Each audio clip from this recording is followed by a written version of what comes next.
righty then. All righty. What's going on out there, America? How is everybody? What is going on out there in the land of YouTube? What's going on? It seems like lots of interesting things going on. Lots of interesting things going on in the world right now. Everybody, do me a favor, hit the like button. If you just take 2 seconds and tap that like button, I would really appreciate that. That would mean a lot. That'd be great. That would be great. That would be great. There it is. Okay, cool. Now I can see it on the YouTubes. Everybody hit the like button. Everybody hit the like button. Everybody hit the like button. Justin, thank you. I appreciate that. I am happy to be here. I feel fortunate that I am able to try to make the world a little bit of a better place. And so it just so happens that what is going on, James? How are you? Cold blooded. OTVO. Do me a favor, everybody type in the chat down below OTVO. Overturn Terry versus Ohio. Just type that in the chat. OTVO. If you'd like to, you can type in these 4 letters, JBTP, for Jack Boot Thug Pig. Jack Boot Thug Pig. What is going on, everybody? How is everybody doing tonight? Man, I'm telling you, I'm fired up. I've had one of those days, where like it's one thing after the next thing after the next thing. There's so much tyrannical behavior by these jackboot thug pigs. There's so much tyrannical behavior from these jackboot thug pigs that I have so many videos to choose from of what to cover. So I found someone sent me this. Someone sent me something in the mail. I'll take a few seconds, just say hello to everybody and ask everybody to hit the like button. Some people on Facebook are still jumping on. Some people on Twitter are still jumping on. But if you hit the like button, take your finger, hit the like button, just hit the like button. Just tap the like button. Jackboot Thug Pigs. I mean, absolutely. They just absolutely are. So, DLZ Clips, I'll try to keep this as clean as I can. I'll try not to interrupt her too many times. But I got something I'm going to show you guys. Chevy! What's up, Chevy? Claudette, how are you? Good to see everybody. What is going on? Brandon Lee. I saw earlier Cope Dogged Dog was in the hizzy on the premiere. I had limited time when the premiere was on today. I was dealing with heavy drama. There's so much drama. There's so much drama. What is going on? Did everybody hit the like button? Did you type in my favorite phrase, either OTVO or JBTP, Jackboot Thug Pig? Did you put it in there? If you would, please just type that in there for me. Just type it in. Even if you're watching next week, next month, next year, just type it in there. Jackboot Thug Pig. Just put it in there. Put that bad chicken right in there. Okay, cool. So there's a plethora of videos. That dumb cop. I watched him say plethora so many times that I actually started saying plethora just as kind of like a joke. And now I say plethora because that idiot cop in Youngstown, Ohio, who murdered James Sheets, it was a part of the cover up that murdered James Sheets. He said plethora. And so now I've said plethora. It's plethora, but it's so annoying how your brain picks up silly things that you really shouldn't repeat. But that's not what I want to talk about right now. I found this girl on the internet. Go ahead and fill in what I'm going to say next. I found this woman on the internet. And then from there, where do you think it went? I saw that trip. Eat my shorts, copper, you jackboot thug pig, wannabe G.I. Joe loser. You know what I'm saying, Woke Pete? You know what I'm saying, Jose? You know what I'm saying, Katie? You know what I'm saying? You know what I'm saying? Okay. All right. Let me show you guys something. This is going to send you guys just absolutely reeling. You are not ready for this chick's breakdown of how crappy these piggers are. You're not ready for this. You're not ready for what I'm about to show you. Okay, there it is. I've got it set up. Who thinks they're ready? Because you're not. She breaks this down so good, She explains this so well. And you guys have noticed maybe lately, the last few lives, I've been talking directly to the piggers, and that's because they watch my channel. If you're young, I ran into this young guy the other night in Las Vegas Metro Police Department. And when I walked up, he said, "Hey, Chille, I love your channel." And I heard him say it. And then I won't tell you the rest because I audited them, and I'll show you guys what happened in that audit. But that particular young man, who's 20 years younger than I am, when I walked up to you, thanks for the super chat. I can't see any of the comments for some reason. It's not showing me any of the comments. I just saw the super chat little color come through. It gets them all mumbo jumboed up there. Anyway, so to that copper who I saw doing that the other day, dude, you could do something else with your life. You're not stuck. You're not stuck in that dog crap being a pig job. You're not stuck there. I tell you, it feels like you're stuck, doesn't it? It feels like the cops above you hate you, the cops below you hate you. You're always worried that someone's going to tell on you for breaking some sort of policy or procedure or some ridiculous new rule that they created to mess with your life. And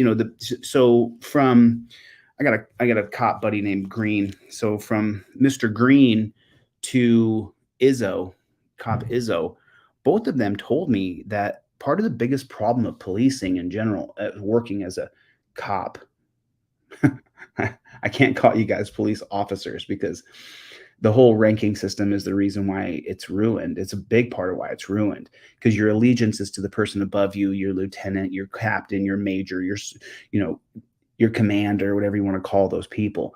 But that's one of the biggest problems of policing for profit.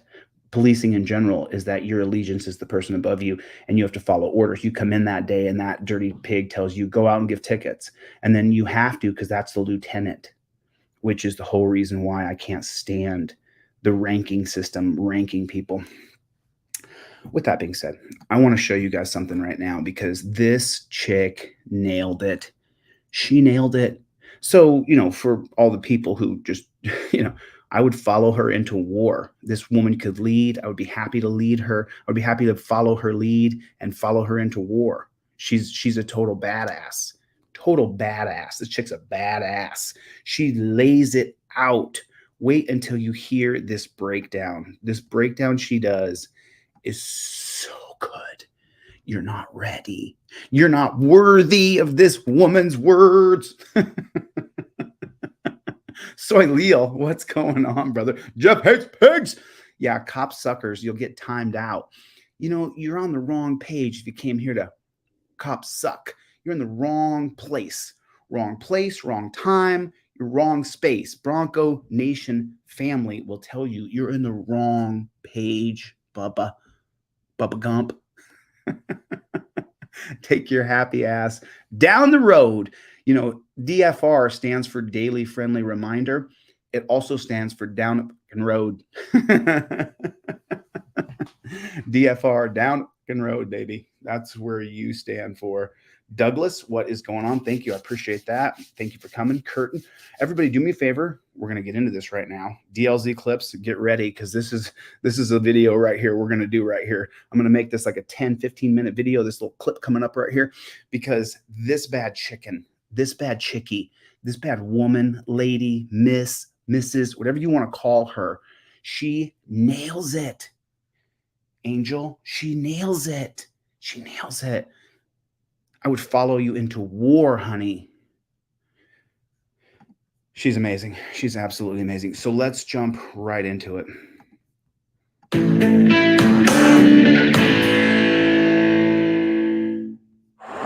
If you work in law enforcement, I have a very important question for you, one which soon may be a matter of life or death. I'm sure some people become police officers just so they can boss other people around. But I'm going to assume here that you mean well, that you want to be one of the good guys. In which case, my question is this. So she's talking to the cops like I'm talking to the cops, because you can't think a good person would sign up to be a pig, right? With the current policies and procedures, why would you sign up to those policies and those procedures? And that's what she's going to do. She's going to call out the character of the men and women who sign up to be a pig. That's what she's going to do. And I'm going to listen. Is there anything the politicians could enact into law that you wouldn't enforce? Is there any order that you would refuse to carry out?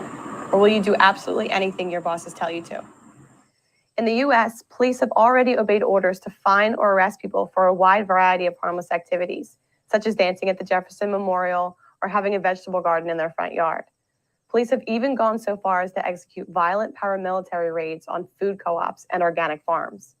For decades, police have been carrying out armed home invasions, forced property confiscations, and other acts of violence against people who weren't hurting anyone, but who engaged in behaviors or habits which lawmakers have arbitrarily declared to be illegal. You may be comfortable in assuming that you'll never receive an order to do something truly immoral.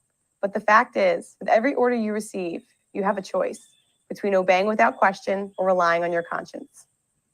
No doubt there were cops a few years ago who never expected to be ordered to disarm innocent people, to do door-to-door home searches without warrant or probable cause, or to detain and interrogate people for merely driving down a road. Yet police have since been ordered to do all of these things. You know, Josie, and almost without Josie, let me jump in with you real quick here, Joes. So I tried this in 2022, Josie. I tried what you're doing. I tried to find the good in these guys. And then I want to repeat what she says right here. She says, I'm going to go back, just listen to what she says here. Listen to the words. Relying on your conscience. No doubt there were cops a few years ago who never expected to be ordered to disarm innocent people. They were expected to disarm innocent people. I had the same thing, Josie. I had the same idea that surely you couldn't find a good person to sign up to do these things that are unconstitutional. Do door-to-door home searches without warrant or probable cause, or to detain and interrogate people for merely driving down a road. That's what they signed up to do. Like I used to have, thanks for the super chat, Peter. I used to have this idea. You can throw it up on the page, DLZ clips, but I used to have the same idea that these guys didn't sign up to do this. Like you didn't sign up to do that, did you?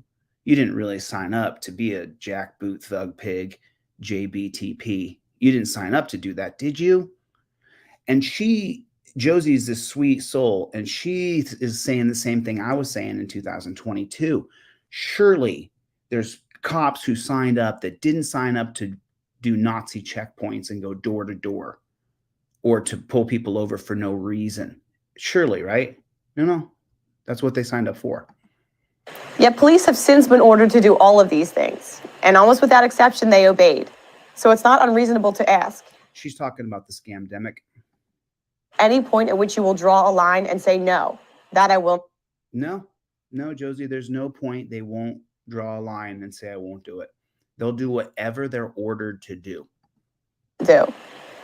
And if you won't draw such a line anywhere, if you will do absolutely anything your political masters tell you to, how are you any different from the enforcers of Soviet Russia, Red China, or Nazi Germany? They're not. They're the same. That's why when I go to those Nazi checkpoints that you see set up, I'll let them know each one of these persons is a Nazi.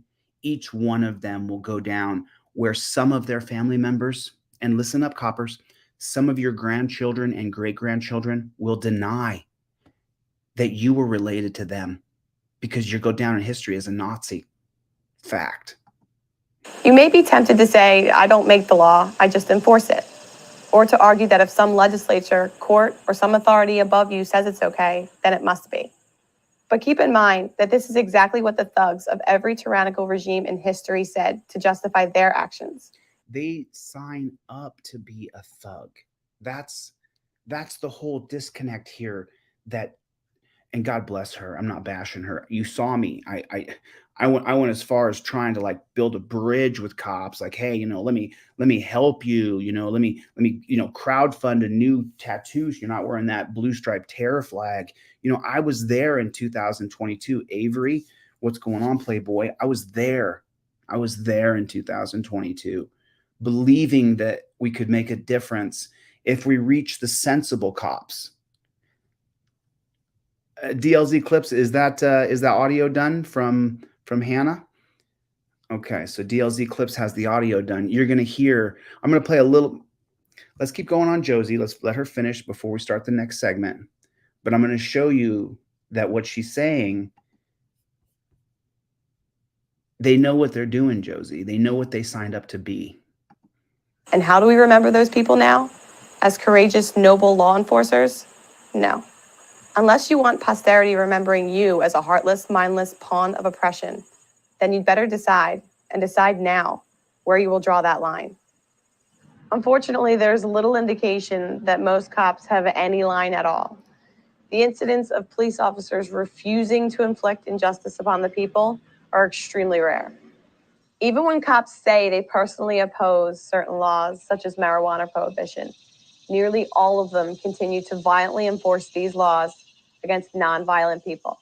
Right. You know, we talked about this last week. Everybody remembers that female cop pulling her lieutenant or commander or whatever BS G.I. Joe loser military acronym they've attached to the front of their name. But the truth is the reason that video went viral of her pulling him off, of attacking a handcuffed, torture cuffed suspect, is because it never happens. Josie's saying, where's the good people? The guy not punching the guy in the face is holding his ankles. The guy not elbowing the guy in the chin is holding his hips. And then when they get in trouble, only the guy punching him in the face gets in trouble. And the cops who held him down, they did no wrongdoing. In other words, they recognize these laws as counterproductive and unjust, but they choose to enforce them anyway. Right. For the most part, American cops seem completely incapable of disobeying immoral orders, and instead do what the enforcers of every other authoritarian empire have done, inflicting harm on innocent people whenever and however those in power tell them to, while accepting no personal responsibility for their actions. I hope you are better than that. They're not. Keep in mind, there are a lot of decent Americans who do have the integrity and courage to draw a line in the sand, a point at which they will disobey and resist violations of their rights by those in power. It may be that they but none of those are cops. No, unless it's a gun thing where their gun rights could be impinged or infringed, then they don't care. If it's a jaywalking law where you can be arrested for that, they don't tell the other cop, don't arrest him for jaywalking. They don't do that. If it's a couple who has a heavy fight and they push each other, and then one calls the cops and says, my husband pushed me or my wife pushed me, they don't go, hey, you guys, do you want to spend an hour apart and see if you guys can work this out? I don't see any bruises or black eyes or anything on either one of you. So do you guys want us to sit here with you for, an hour instead of me having to take her to jail or having to take him to jail? I don't see any damage. So maybe you guys can sit here with me here and we can talk this out. They don't do that. They're not doing that. To be disarmed. It may be that they refuse to cooperate with warrantless searches or refuse to keep funding a government. And there are a lot of decent Americans who do have the integrity and courage to draw a line in the sand, a point at which they will disobey and resist violations of their rights by those in power. It may be that they refuse to be disarmed. It may be that they refuse to cooperate with warrantless searches or refuse to keep funding a government they view as destructive and unjust.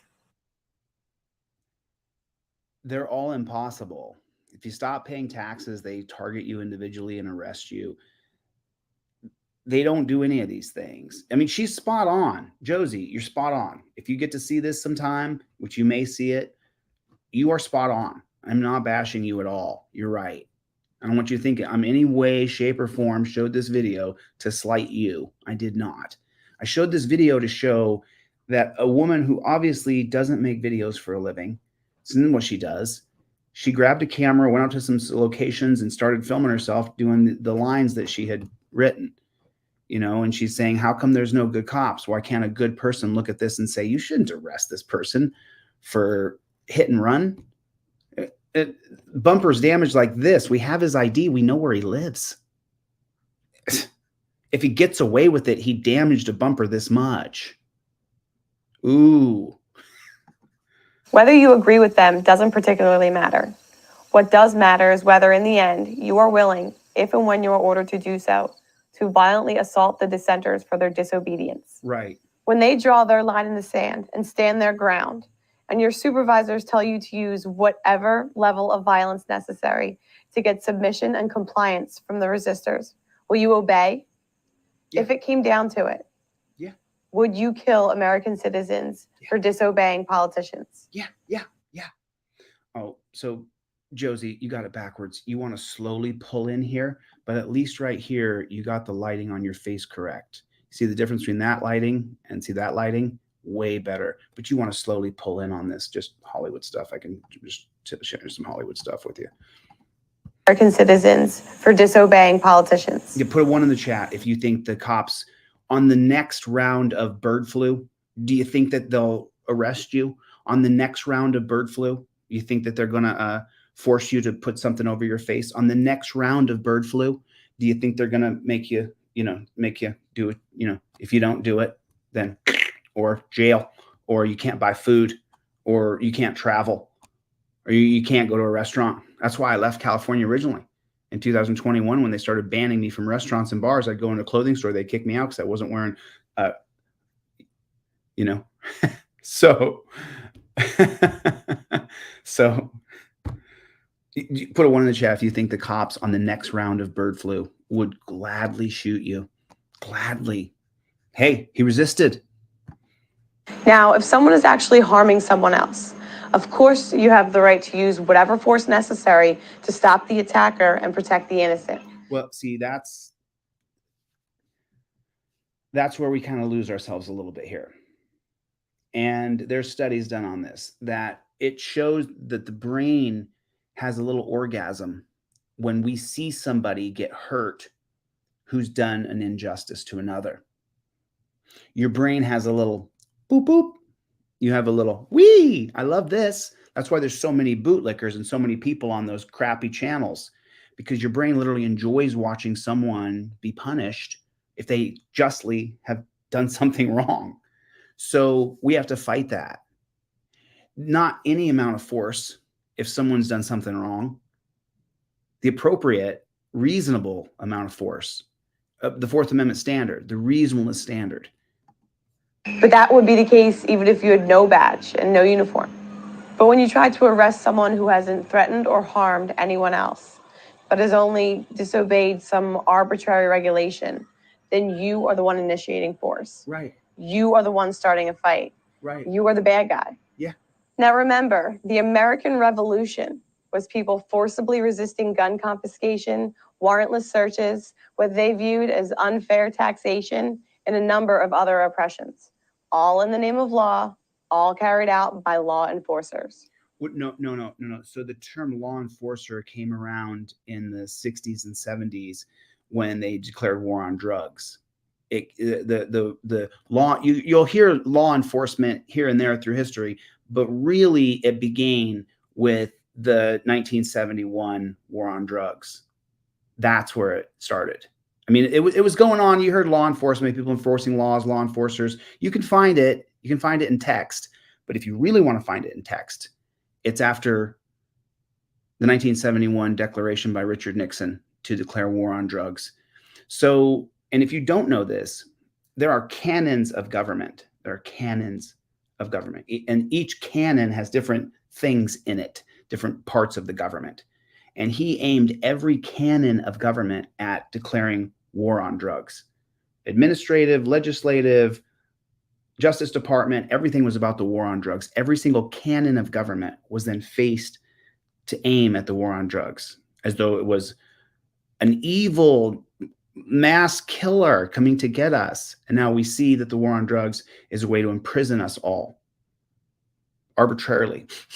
I smell marijuana. Now I'm going to search your car, search your house, kick your head in for smelling. And all he has to do is say he smelled it because we've created a war on it. If you had lived back then, would you have been among the rebel colonists, the ones who refused to be disarmed? Would you? Pop it in the chat. How many people here think you'd be? I don't want to say anything. If something happened in the United States, if something happened, which I would not lead, but if something happened in the United States and there was a rebellion, would you be one of the people to join it? I'm talking about a legitimate rebellion, but that would require that, from my perspective, that government officials, state government officials, openly reject the tyranny of federal law.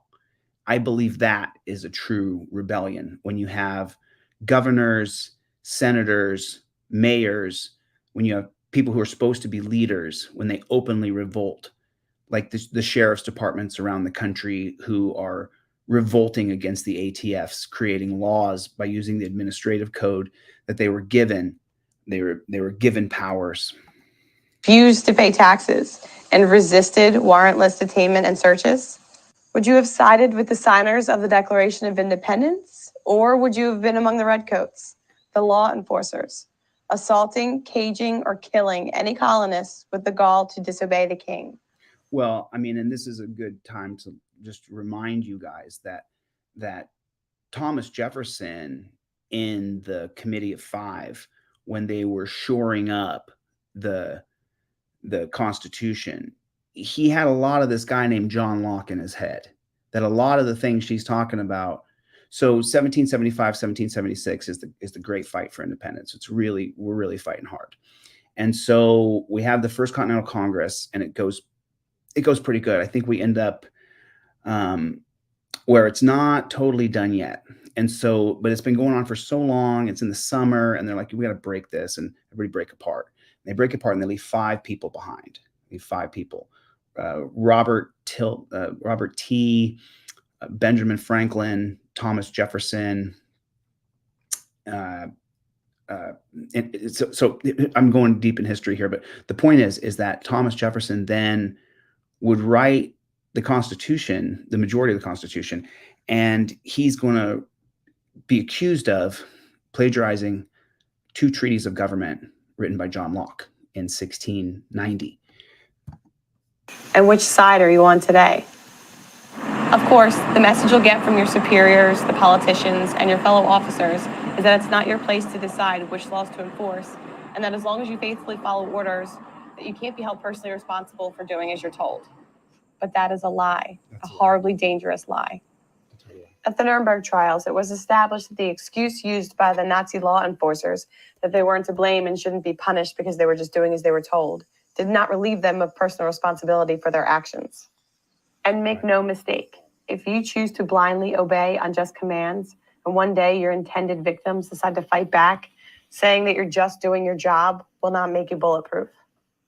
It may be your own life you save by deciding now at what point you will choose to be a moral, responsible human being instead of just an obedient pawn of those in power. Ultimately, only you can answer the question of where you will draw that line. But really, the only moral, rational answer is this. If something would be wrong for you to do without a badge, then you shouldn't do it with one either. The idea that uniforms and legislation can give you special rights is both false. So let's put that in context. Let me go back just a minute and listen to what she says here. The only moral, rational answer is this. If something would be wrong for you to do without a badge, then you shouldn't do it with one either. Okay, so I believe that a lot of the guys who come into my room, a lot of us recognize that we have an alpha personality or a sigma personality. And so we when the way I was raised, and my uncle really let me know when I was a kid, 2 guys are fighting, you don't engage. And there was no ambiguity about how my uncle let me know that this just not, you're wrong. You cannot have, 2 guys are fighting, you don't go in and start swinging. So to the badged, to the guys who have a decent soul and they're police, you go flying into a fight and someone's really resisting, they're drunk and out of control, maybe did some meth, let's just have it your way. And two coppers got him, and one has an arm, one has the other arm around his waist. You go flying in there, you start punching that guy, tasing him. The rules of the street, the rules of men, the rules of violence still are intact. You using that badge to go in and take a cheap shot at another man, that's what I'm talking about. You coward. The idea that uniforms and legislation can give you special rights is both false and horribly dangerous. Nearly every large-scale injustice in history was committed by people who wrongly imagined that their position of authority made it okay for them to do things that other people have no right to do. Like everyone else, you have the right to use force to stop attackers and protect the innocent. And when you do that, you are the hero. But you have no right to be the attacker, even if it's your job and even if the aggression is called law. Always, in every situation, you and you alone are responsible for what you do. Wearing a badge and a uniform and doing whatever you're told does not make you brave and noble or deserving of any respect. Just following orders is a coward's excuse. If your job requires you to assault or cage people who haven't threatened or harmed anyone, then quit. Being an actual protector, doing the right thing no matter what anyone else says, even if it means disobeying orders and breaking the law, that takes courage and integrity. That makes you a hero. So, do you have enough of a spine to draw that line? Decide now before your failure to think for yourself results in damage that cannot be undone. So this is her. I always want to pause this here. So she's josietheoutlaw.com. Someone sent that to me from Facebook. So I'm not really sure where she is, but I would gladly have her on if she wants to come on and expand her message.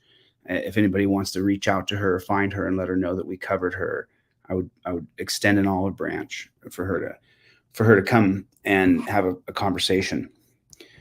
It was Roger Sherman. That's the name I could not get in my head. Roger Sherman, because Robert Livingston, and Robert Livingston, and then you just get messed up because there's Robert and there's Roger. So I want to show you guys. So now you saw that video. So now I got a question for you. Let's watch this video real quick and tell me where you stand if it comes around. And I can't really say anything else. You probably know why. I can't say anything else. But I just want to know where you stand on this one. And if it comes around the way people are saying some people are saying it's going to come around, then you guys tell me where you stand. I just want to know because I can't say anything else. I just have to bite my tongue.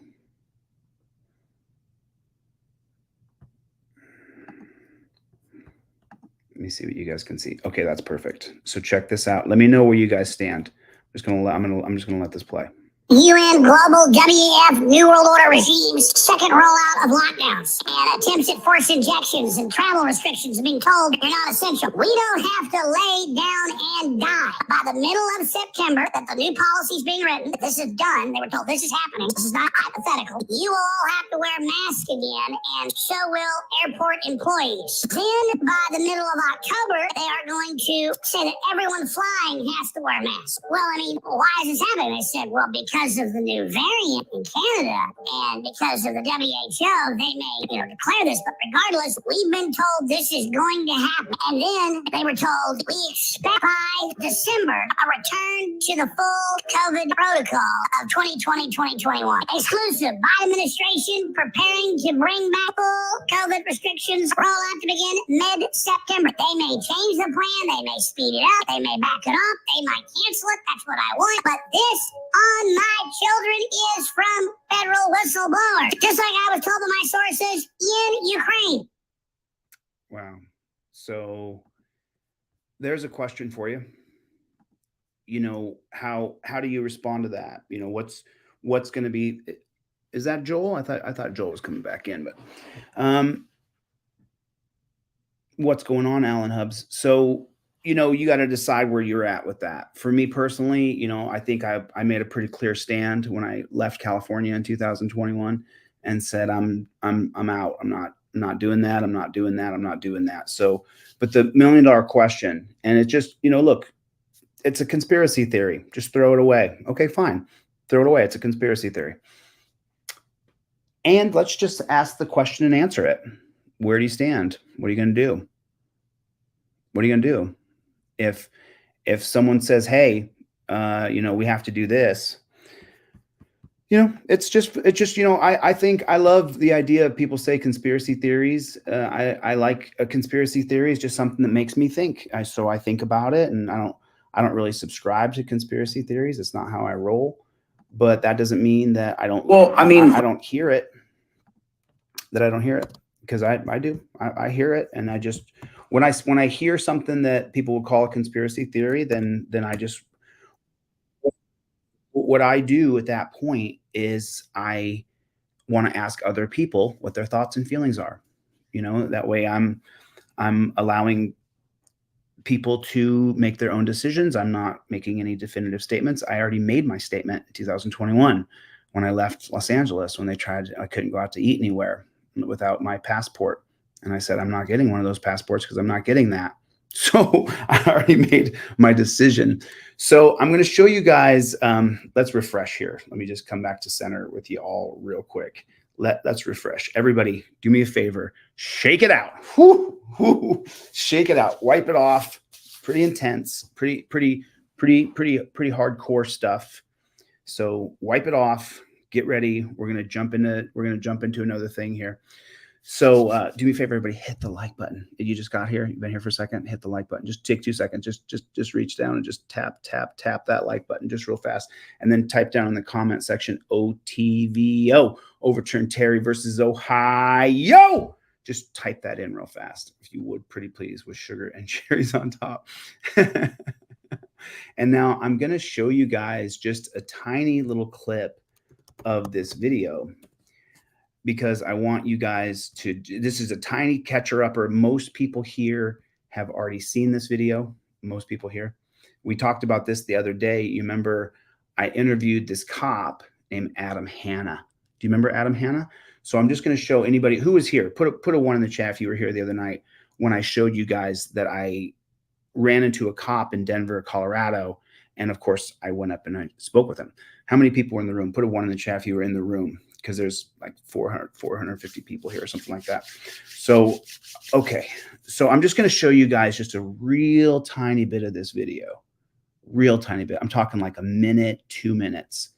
And then I'm going to show you the follow-up of the DA's office calling me and trying to see if I'm a suspect in the fraud he's committing, right? Because when you listen to the tape of the DA's office calling me, who were trying to get his peace officer standards and training certificate stripped from him because he was under investigation. This guy completely snowed me. He put on a good face, a good front, and he was totally a scumbag. He lost his peace officer's license, and he's no longer a cop in Colorado. So if he went and got a new peace officer's license in another state, I don't know about that. But this guy totally snowed me. You can fool me anytime. I want to believe in you. I want to believe people are good. And so I'm going to show you guys just a couple minutes of this at the most, because a lot of people here already saw this, but I'm only going to show you a couple minutes of it. And then I'm going to show you the district attorney's detective who called me and asked me what my relationship with Adam Hanna was. And he's in an all black car with black tinted windows, sitting in a parking lot. And when people drive by and they see a cop here, they're afraid of him. And he just doesn't see it. Let me see your tap, man. Bam. Oh, you got a stripe on it, though. Thin blue line. You have the thin blue line stripe. Can I see that one more time? He's got a thin, can you guys, I want to make sure these guys can see it. That's a thin blue line stripe. Oh, so He puts on a blue stripe on his arm. Do you know how much we hate it? How much you hate the thin blue line? Hate it. It immediately incenses me. The disconnect is he doesn't see. He's wearing all black. He's dressed like G.I. Joe, dark blue. Guys, the stripe divides us. The people, for me even continuing the conversation and being cordial with you and giving you a fist bump, the people who watch my channel are going to go, what WTF, Chille? You gave a fist bump to a guy with a blue stripe.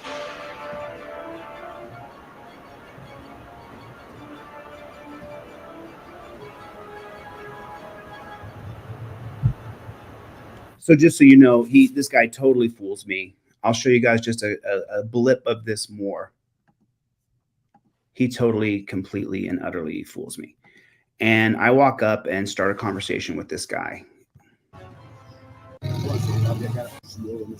Badge number 2204. Hey dude, how you doing? So, my name's Chille. I have a channel called Delete Laws. I'm not running live right now or anything, but when I see police officers and they're pulled to the side of the road, I often just want to ask them, let me come on.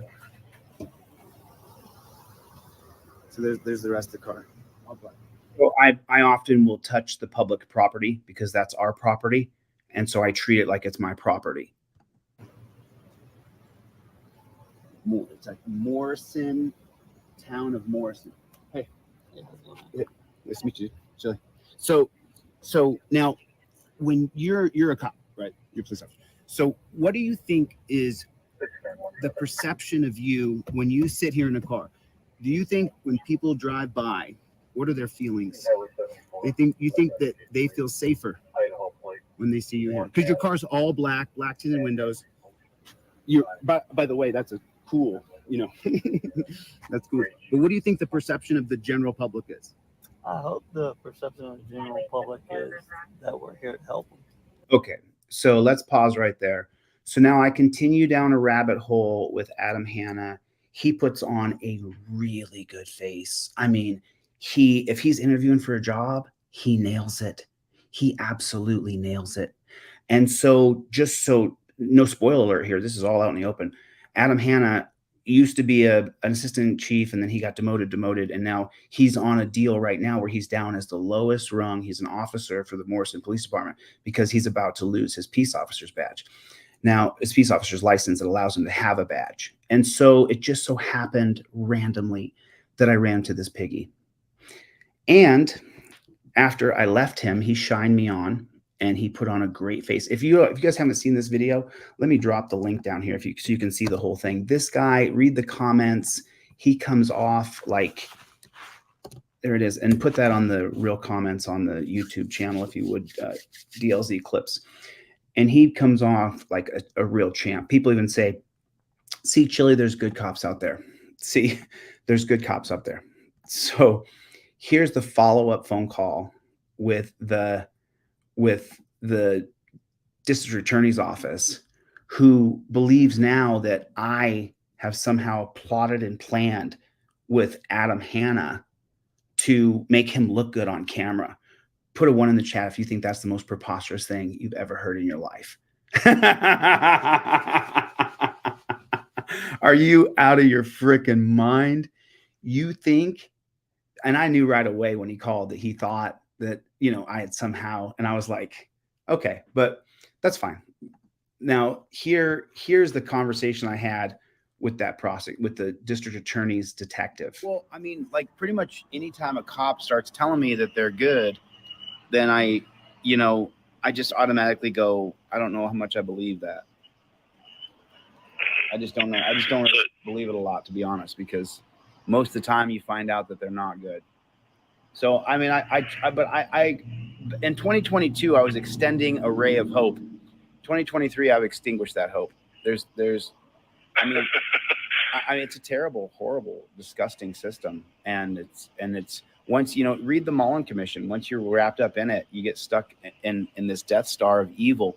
And if you don't toe the line, they kill you, they kill your family, they ruin your career, and there's too many of them. So it's unbelievable to me that a cop's even calling me to investigate another cop. That's unbelievable to me. Never have I in my life think that a cop would call me to investigate another cop. Well, do you have any questions about that? I mean, hopefully I've been fairly clear on why I'm doing that. No, I mean, I think you've been, if he's a bad copper, I hope he actually gets in trouble, but they hardly ever do. I mean, and by the way, well, he was already in trouble. And then, like I said, his certification for the state of Colorado was being revoked. There's a process to that. And then in between the hearings for that process, your video was shot and published. Well, I don't know when it was shot, but it was published in between that process. Pretty quickly. And I put it out 2 or 3 days later. Okay. I mean, I shot it with him and then I edited the next day. It was out within 48 hours, I think. Okay. And then, like I said, his attorney was using that and telling the post board, hey, watch this video. The comments are very positive. And this was an overall good interaction with somebody who's typically pretty hostile to law enforcement, and yet this went really well. You should consider not revoking his certification. And I'm summarizing. That it looks a little suspicious on this end of things. So this is a cop who has now just called me and told me that it looks suspicious on his end of things, something that I was involved in. So because it's so ridiculously preposterous beyond the pale, and there would have to be some sort of collusion that these cops could prove between me and the jackboot thug pig who eventually got fired from being a pig. So I find this humorous, actually. And so now I want to really shine him. That you just happen to find Adam Hanna when it looks like you kind of travel all across the country. Oh yeah, I travel all across the country. I go from coast to coast. I'm on a mission to show that the law enforcement system will never work. We have to go to a peace officers association, and we have to decentralize and get rid of all these stupid rankings, and then it would actually work. But as long as you have one person who's in charge of another one in peace officers, then you're going to have corruption. So that's so incredible. I just want to be clear. There was nothing in particular that brought you to Colorado or specifically to talk with Mr. Hanna? No. It was actually completely random. Dude got so lucky that I happened to walk up, and now the board is saying, "Hey, watch this video. Here's an example of a good cop, and what they're saying about him isn't true. Look at the good interaction he had with somebody who hates cops." That's what the the board didn't say that. The board is the one who's making the decision to revoke his certification. His attorney, his defense attorney, brought it to the attention of the board and said, you should watch this video. Watch my video with a copper because people like the copper. On how good this interaction went and, how he handled himself with this guy who's fairly aggressive with law enforcement. So you can understand how that appears suspicious, the timing of that, because it was in between these different hearings. Well, I mean, the only time I would help a pig is if they were being attacked and their life was in jeopardy.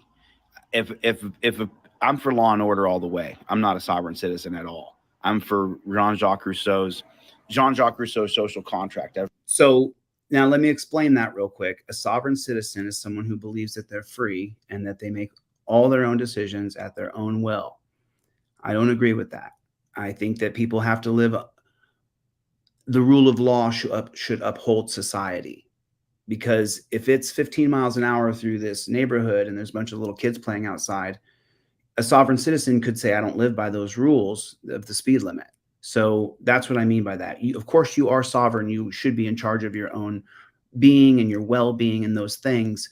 But the rule of law makes it so that it's 15 through that neighborhood because there's 4-year-old kids that often run out in the street.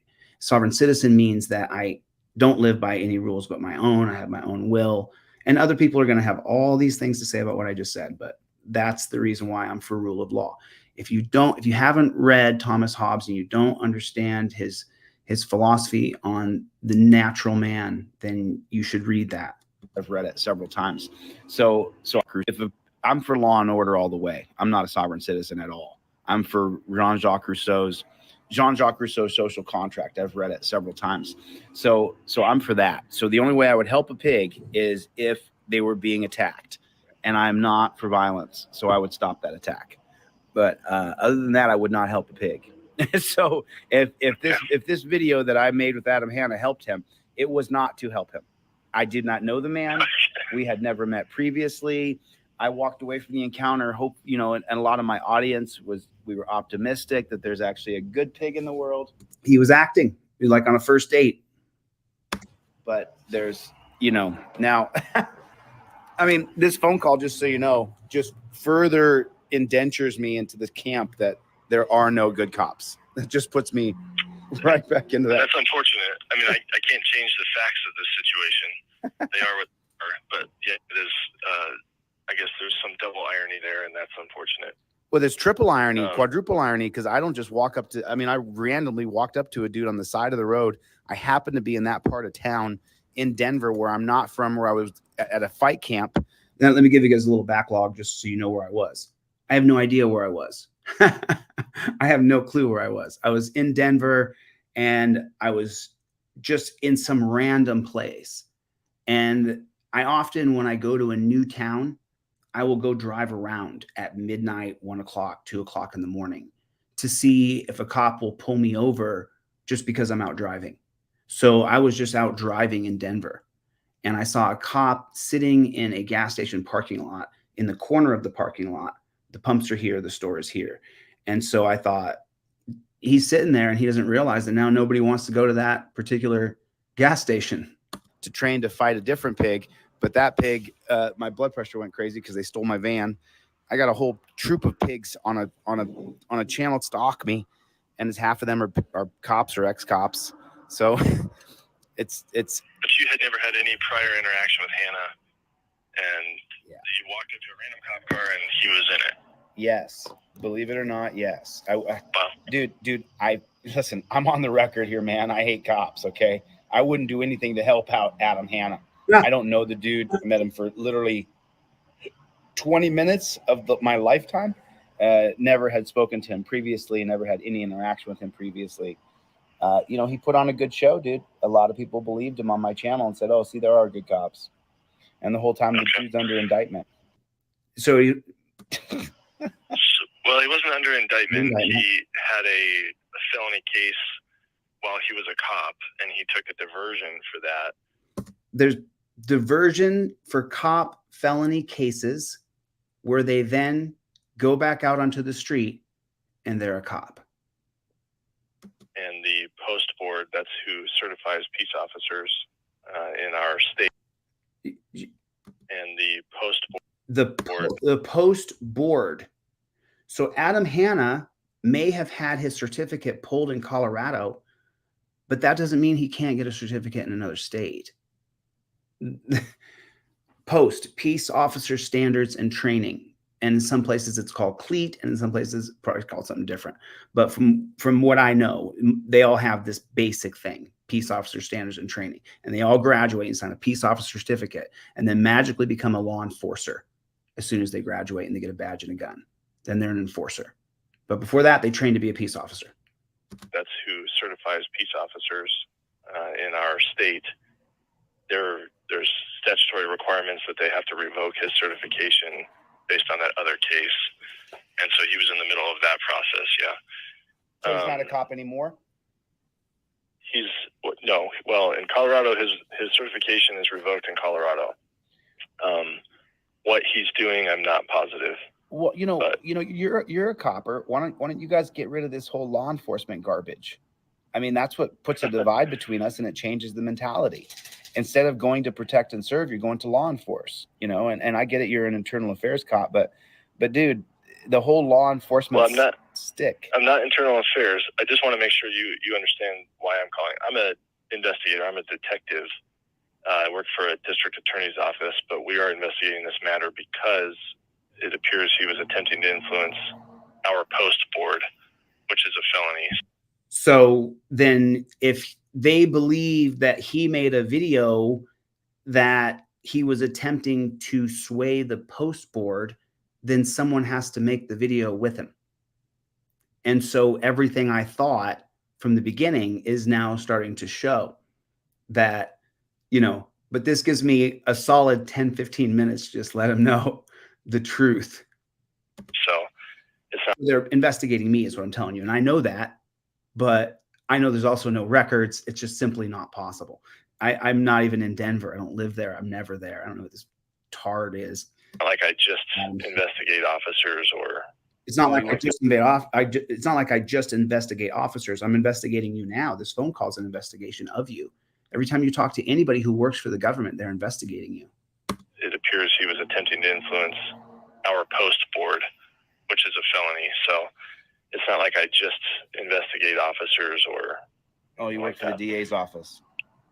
I work for a district attorney's office, yeah. And because the post board would be a victim, they recuse themselves. They're not doing their own investigation, and they reached out to our agency to do the investigation. Can I ask you a question kind of off topic? Well, I got to stay on topic. You're an interesting guy. Maybe when I'm on my own. This dude, though, thought that I would be in collusion with a pig to help him look good, to keep his pig badge. Put a 1 in the chat if that is the most preposterous thing you could possibly imagine. I could vomit right now. Apparently, he did lose his pig badge anyway, but Aurora, Colorado, Jeff Chostner watched the murder of Richard Ward on video and then said it was a justified murder. But the video no matter what your policies are, videos show a guy open another guy's car door, attack him, and then murder him. That's what we saw on video. I don't care if the guy was wearing a badge or not. How do we get that grand jury to? How do we get a grand jury to convene for Charles Warder, who murdered Jeff Ward, murdered him in that junior high school? You know what I'm talking about. How do we? Well, again, if I. Do you guys remember that when the guy was going to pick up his little brother, and then he went to get into the wrong white SUV, and he went to open the door, and the lady it was the wrong one, and so she called the cops, and he went and got in the RV, the little white mini SUV with his mother, and then the cop came over, drug him out of the car, and shot him.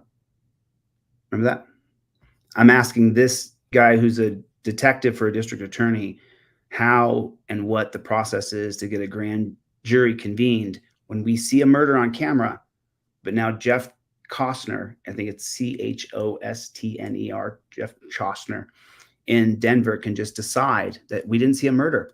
I was on my own time. I could probably have an interesting conversation with you, but Brother, I'm the dark on ship. work time. So I had a quick follow-up conversation or a question for you real quick. You said you had a positive reaction among your viewers to Hannah.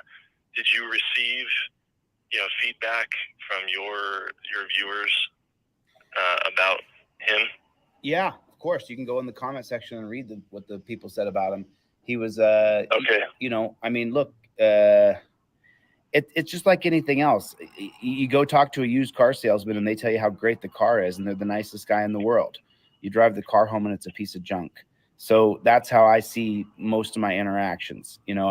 These are the best cops in the world while I'm here with the camera. And as soon as the camera goes away, they're the regular people they are. So yeah, but my viewers said, put a 1 in the chat if that's 100% true, that they are completely and utterly fake until they're off camera. Positive things about it. I'm hot. Because he put on a good show and said how he was a good dude and he didn't believe in all, he seemed malleable, that he would be willing to learn, but he was the guy who had the blue stripe tattoo down his arm. I remember that. That's right. Yeah. And that's right. He was going to change it to Old Glory. And I considered doing a fundraiser to change it, but I don't know how much my audience would want to put in money to give a pig a new tattoo. Yeah, put a 1 in the chat if you would revolt. Put a 1 in the chat if I would need to get my head checked. I was trying. You guys know I was trying to. That's true. Okay, so the extent of the feedback would be on the YouTube channel if I just kind of trolled the comments there. Yeah. And remember, okay. People only know what I presented. It was a much longer conversation where, Adam portrayed himself in a much more positive light. And I just thought to myself, this just too good to be true. I haven't met a pig like this in my whole life. That's good. They're just all, the Mullen Commission, the Wickersham, the Knapp, they all teach us that cops believe in a little bit of violence. They believe in violence. They're for it. They're pro-violence. So to hear someone say something different was different, Yeah. Well, I appreciate your candor about that. Yeah. That pretty much sums up what I was trying to understand from you. I think you can appreciate why I need to ask these investigative questions. If they thought I had anything to do with Adam Hanna, they would have subpoenaed my phone records. They would have subpoenaed my email. They would have got it, and they would have. So when the government calls you, if they work for a district attorney's office or a police department, they're investigating you. So you should stay very tight-lipped, very tight-lipped. I'm a freedom fighter. I've been to jail a couple times last 2 years. This is what I do. If the government calls you, you should not open up like a book like I did. I knew when he tells me he's a detective for the district attorney's office, no, I'm under investigation. So now what's he investigating? Oh, he tells me he's involved, that he thinks I'm involved with Adam Hanna. Now this is laughable and provable that I'm not involved with some jackboot thug pig trying to keep his pig badge. Do you have a on-topic related question? How do we get a grand jury convened for the murder of Richard? I said Jeff Ward. That's a big question. I mean, come on, dude. I can't take that one on. Dude, you work for the DA's office. Do not be come on, man. Don't further erode my trust in anybody who calls themselves a cop. You saw the video. He's murdered the dude, man. Charles Warder murdered Richard Ward. And Jeff Chostner can just say, "Oh, it's justified," when we can see a video, bro. We can see a video. If I would have a lot more, my answer would take on a lot more meaning if that was in our judicial district. I don't have any jurisdiction there, so isn't it right down the street? It's a block away, right? No, so I'm not in. That's Grand Junction. It's on the other side of the state. Oh, I see. Yeah, so the reason I have jurisdiction over this matter is a little bit more complicated. Well, dude, I'm not asking you to throw your. Well, it probably has to do with that I'm part of the investigation and I'm not from that county. So professionalism into it. I'm saying, you know, on a random conversation, I asked you this question: how do I get a grand jury convened for Charles McWhorter?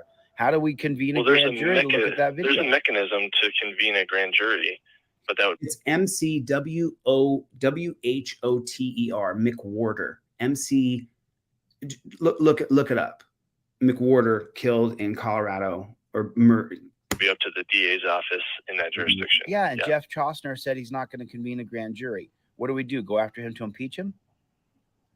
I mean, DAs are elected officials, so you've seen the video, haven't you? I'm not positive what you're talking about. I mean, I may have seen it, but I'm not putting names or anything. Chille, you've been super helpful. Thank you for cooperative, and I appreciate you taking my call. All right, brother. Do you need my name? Do you need my email? Do you need some way to follow up with me? We're gonna cut there. I'm not gonna blow him up. I'm not gonna blow him up.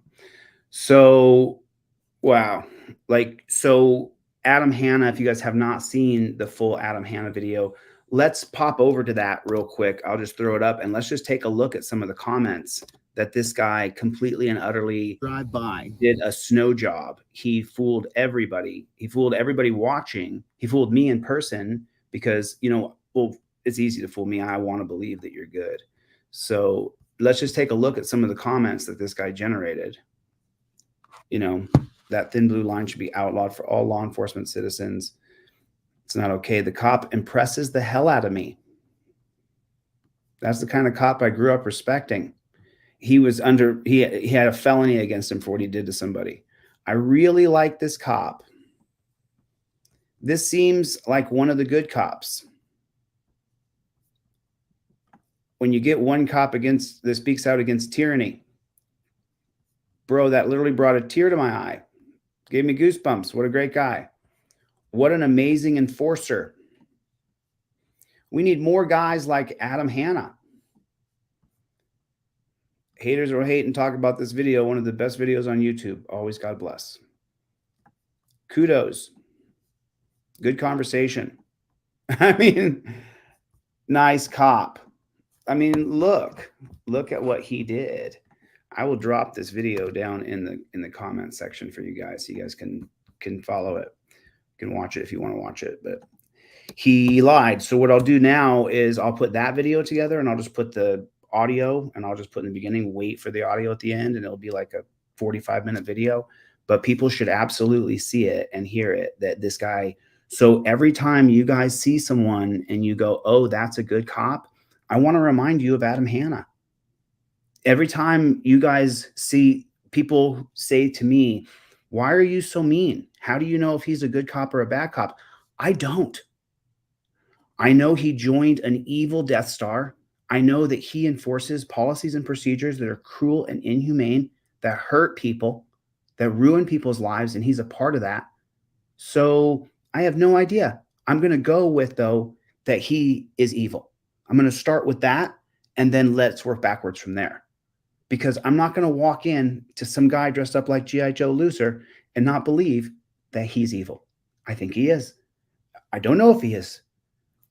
It's the old, what's the old adage? What is it? It's, I'm going to give you a jar of M&Ms, 100 M&Ms, and only 10 are poisonous. Here. How many of those M&Ms are you going to eat? How many are you going to have? There's only 10 that are going to kill you. Enjoy. Put a one in the chat right now if you would not have a single M&M. I treat all the cops like they're that poisonous M&M because they joined poison M&Ms. That's what they joined. They joined a Death Star. They joined where taking people to the office is taking them to a dungeon. They joined that. They signed up to do that. I'm sorry if I'm a great big meanie. Oh, God. Oh, God. All right. Everybody do me a favor. Put down in the comment section, Jackboot Thug Pig, JBTP. Just pop it in there. JBTP, Jackboot Thug Pig. You can hashtag that ish if you want to. And then hit the like button. Hit the like button. 2 things in a row here. There's a follow-up. They interview the mother of that 10-year-old little boy who got put in the back of the cop car. So, that's the death video. We're going to watch that one next. But this is the video from the... As 10 minutes. What the fuck?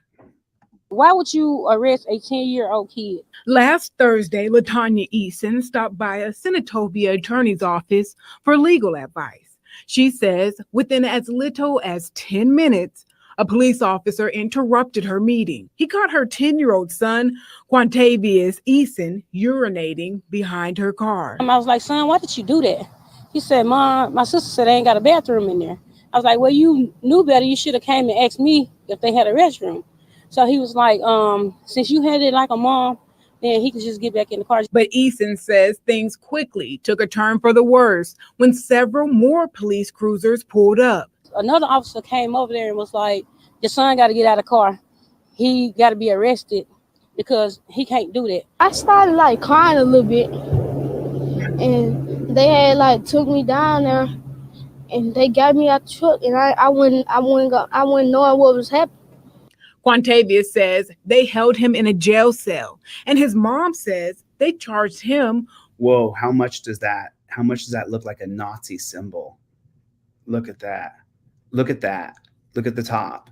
How much does that look? Oh my God. Look it up. Does that not look like the SS seal?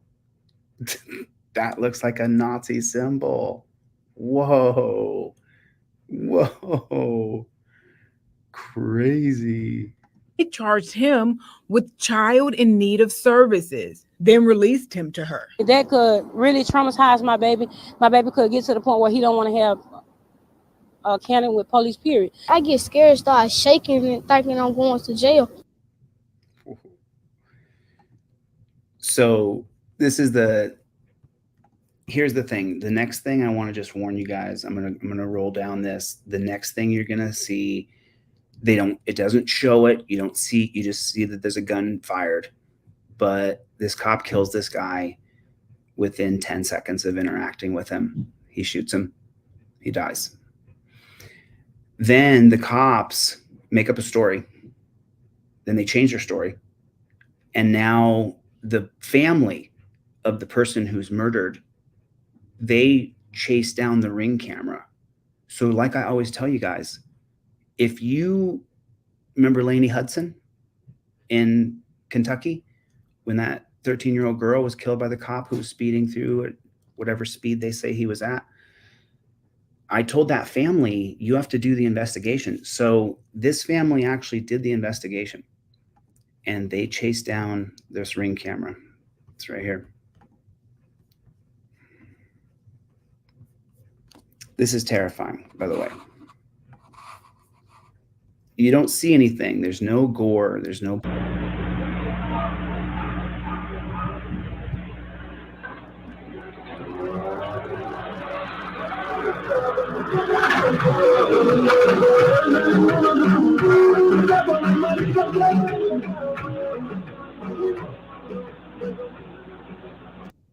Okay. Count how long it is. Cop's going to pull up. See the cop pulling up there on the left-hand side, right over here? And count how long it is.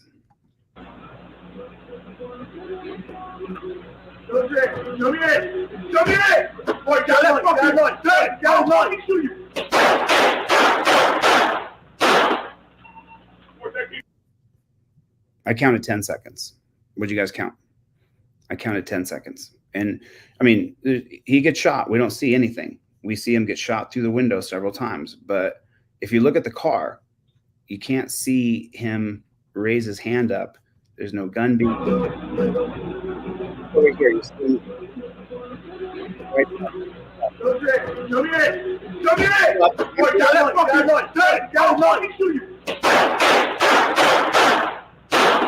how the hands go up.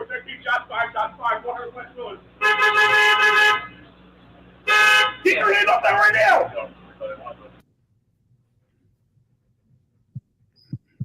Breaking news into the CBS News Philadelphia newsroom right now. Attorneys have just released surveillance video showing the deadly Kensington police shooting of 27-year-old Eddie Irizarry. We do want to warn you that the video and the audio here may be very disturbing. Now, attorneys for the Irizarry family said they obtained the video from a Ring camera right outside of where the events unfolded.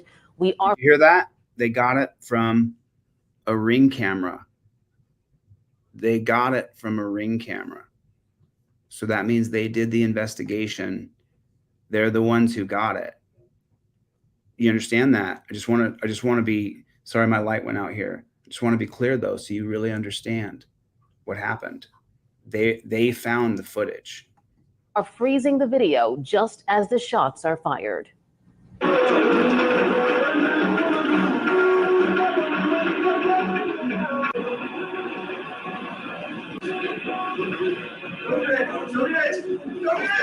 Show me your hands. Watch, see the right-hand side of the screen right over here where the volume gets in the way when I put it right there. You guys can see that happen. Now watch his hands go up. Watch.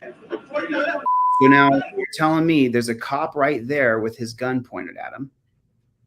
And there's a cop here. He has his gun pointed at him as well.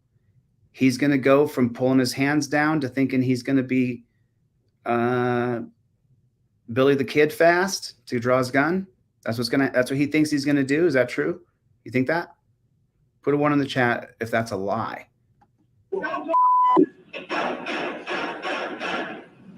That fast. He walked up and shot him that fast.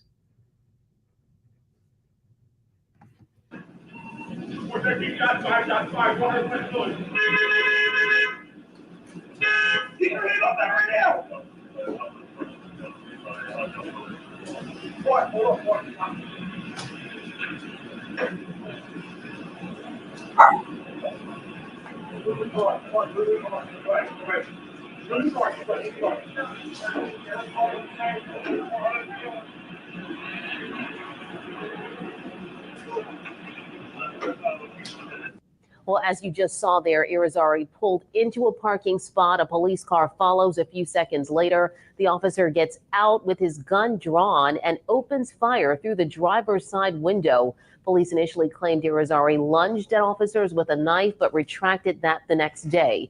And we did reach out to Philadelphia police for comment, but have not heard back just yet. And we also reached out to the lawyer representing the officer who fired the shots. He said, quote, the officer still has the support of the Fraternal Order of Police. What?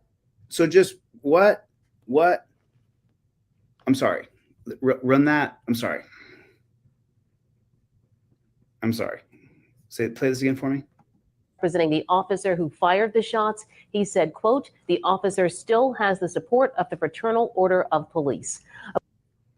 Of course, stay with CBS News Philadelphia. Okay, so like that's state-run media for you right there. She has no perspective. She has no slant. She has no opinion. And then she just tells you that he still has the support of the Fraternal Order of Police, meaning that there's a bureau or a body of people who are looking over this, and the cop still has their support. I mean,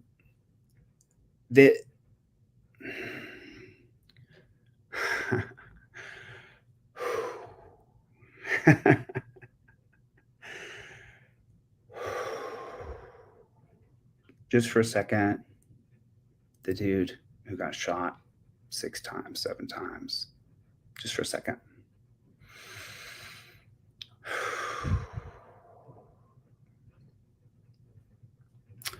I mean, this is why I tell you guys, I'm having a lighting issue. I'm sorry. This is why I tell you guys that I got it fixed. I think you absolutely have got to use the trifold. Do not talk to cops.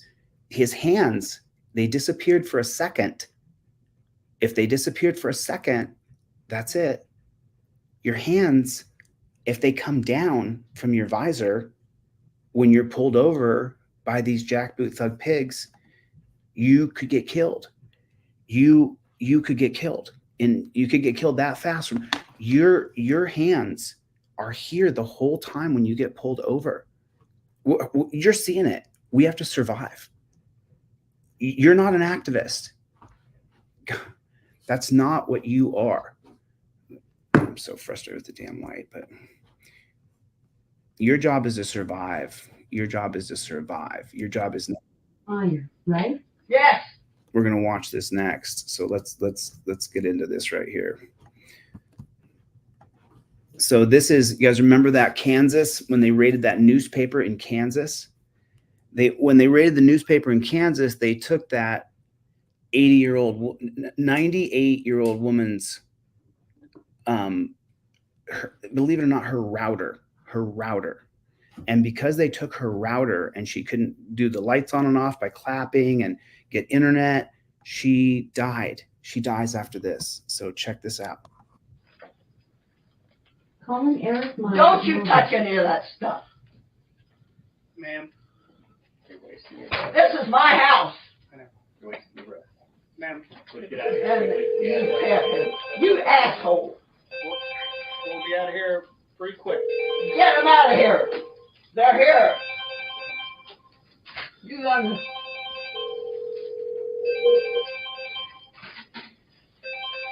your mother loves you. You love your mother. You're an asshole. Police chief.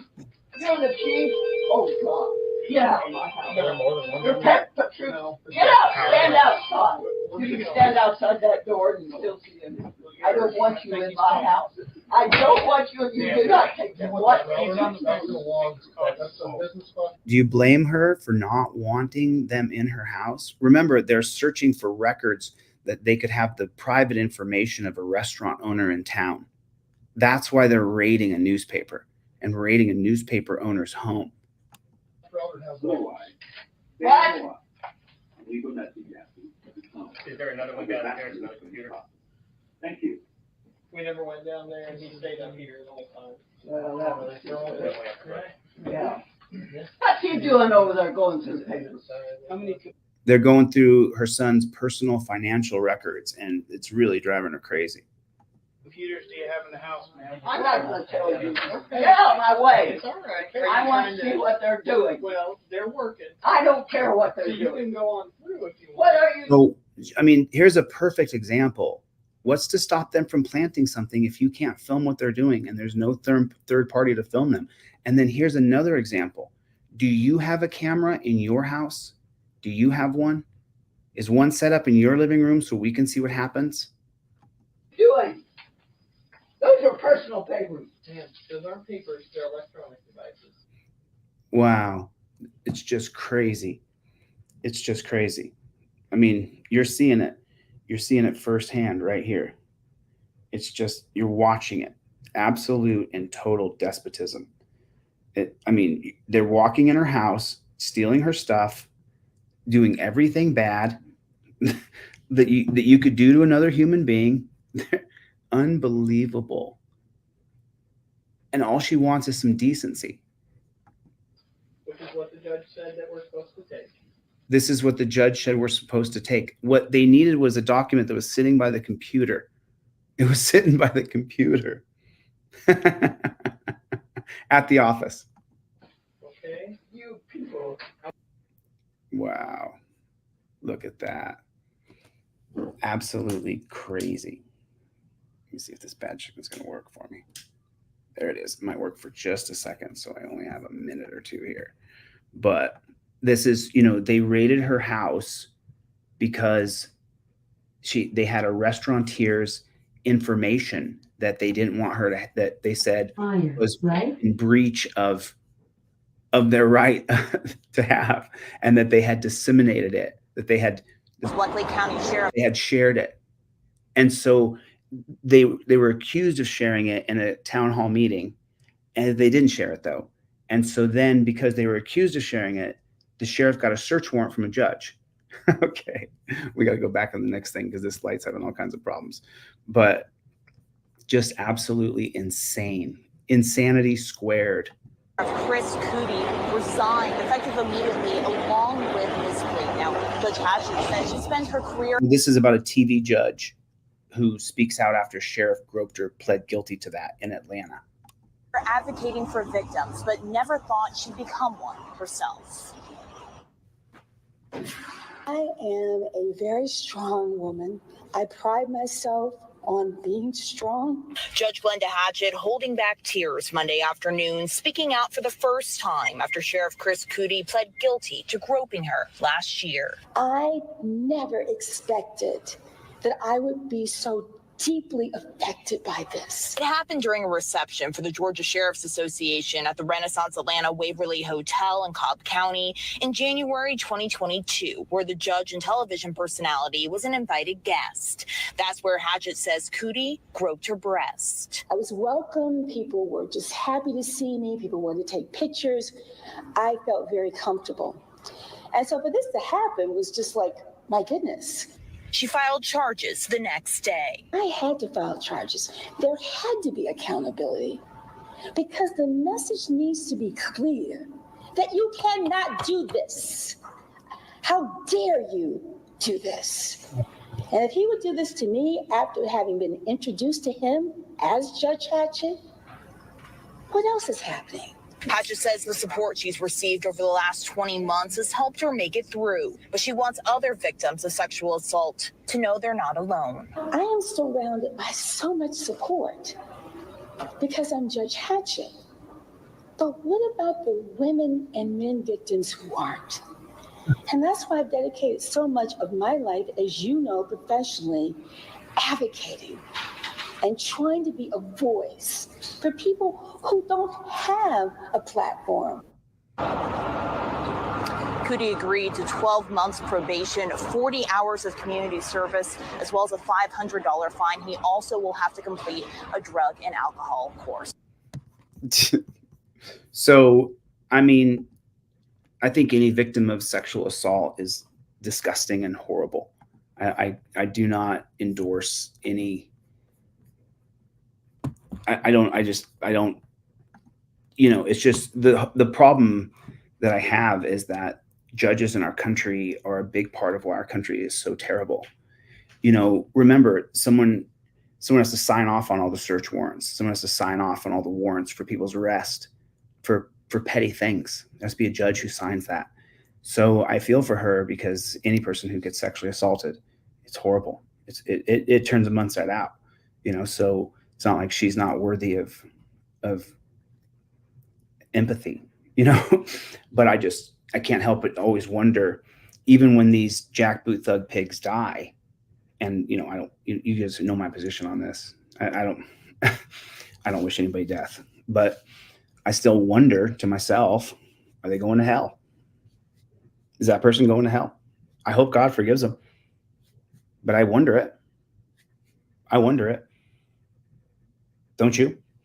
I mean, when the cops die in our country, there's a great parade, and we've seen it where there's thousands of cops. They let all the cops off for the day and they line the hall. And I think to myself, well, I should have some grace here.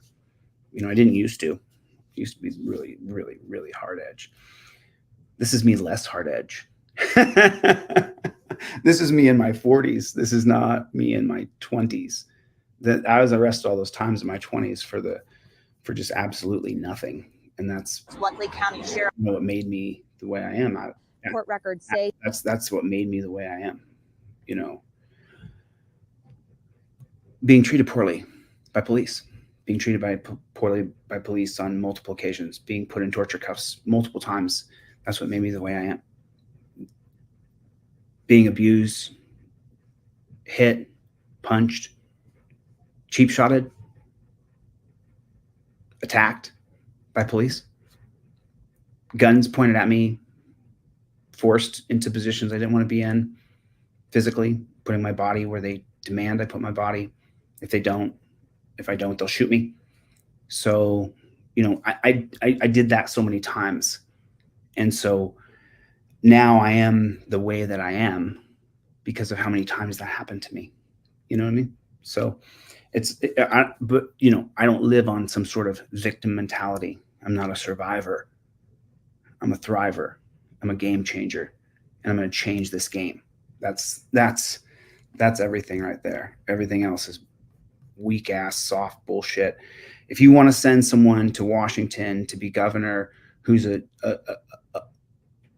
tulip, go ahead.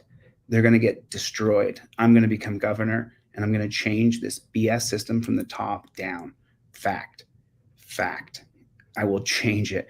You think I'm going to become governor and forgot what I've seen here today, that I've showed you today? You think I'm going to forget? Change has to happen, and it has to happen right now. So remember yesterday I showed you guys a video where the cop hit the person in the car.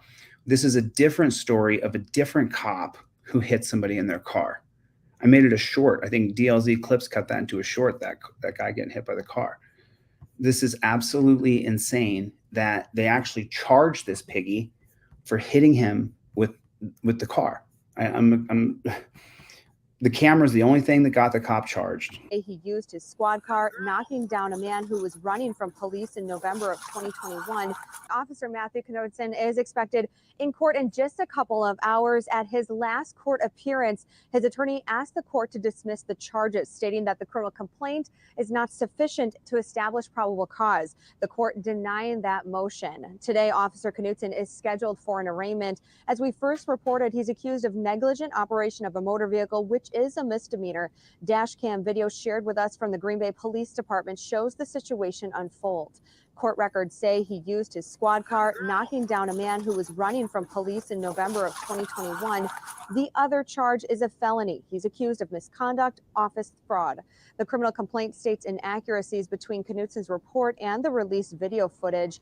In that motion from Knudsen's attorney, it stated Knudsen gave a report to his superiors about the incident to the best of his memory, but arguing that officers cannot perfectly recall every millisecond in a fast-moving situation.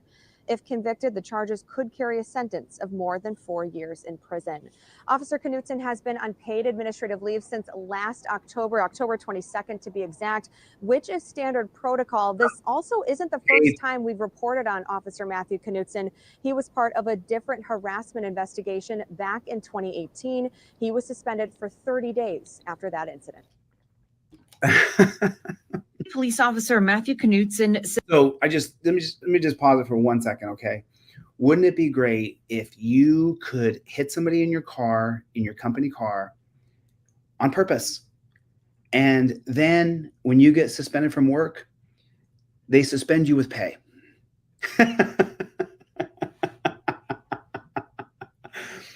I mean, is this just the most unreal thing you've ever seen or heard? There's a video of you running a man down in your car. Is there? Yeah, there sure is. You're going to have to take some time off. Really? Yeah. Is that going to be paid? Yeah.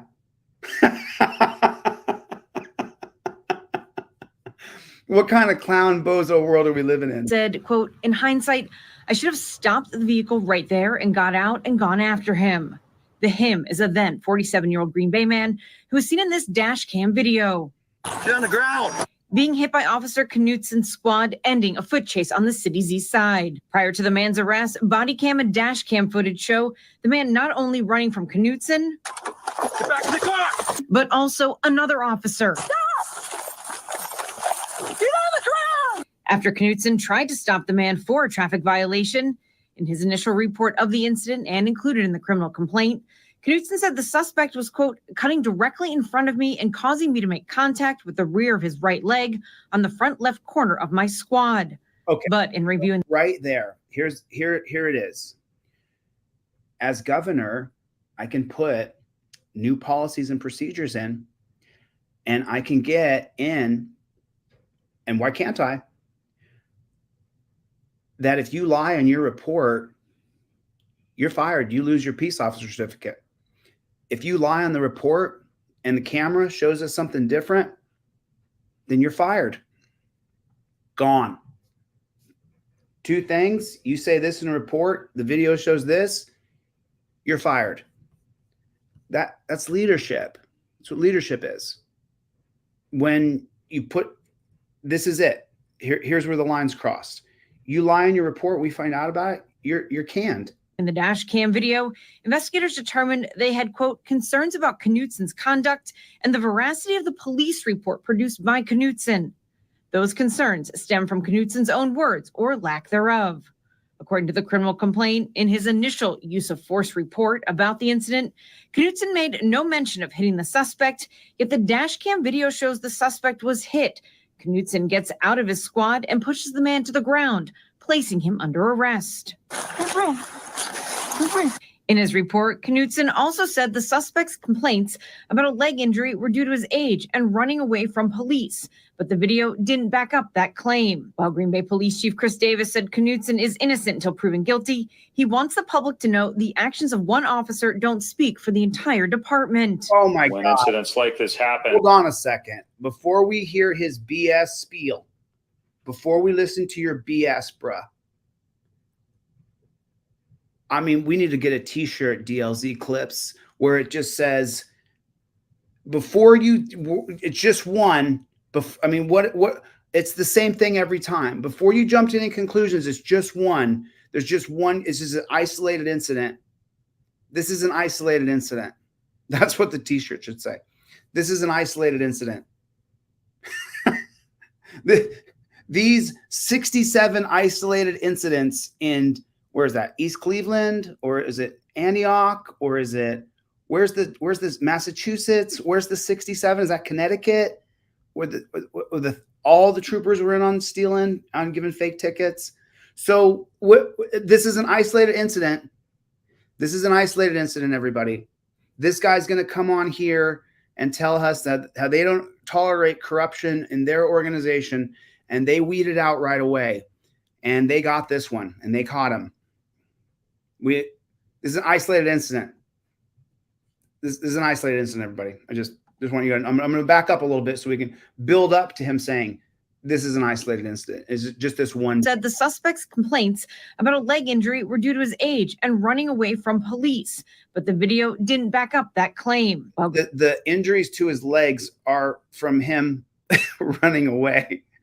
Green Bay Police Chief Chris Davis said, and he's old and he ran.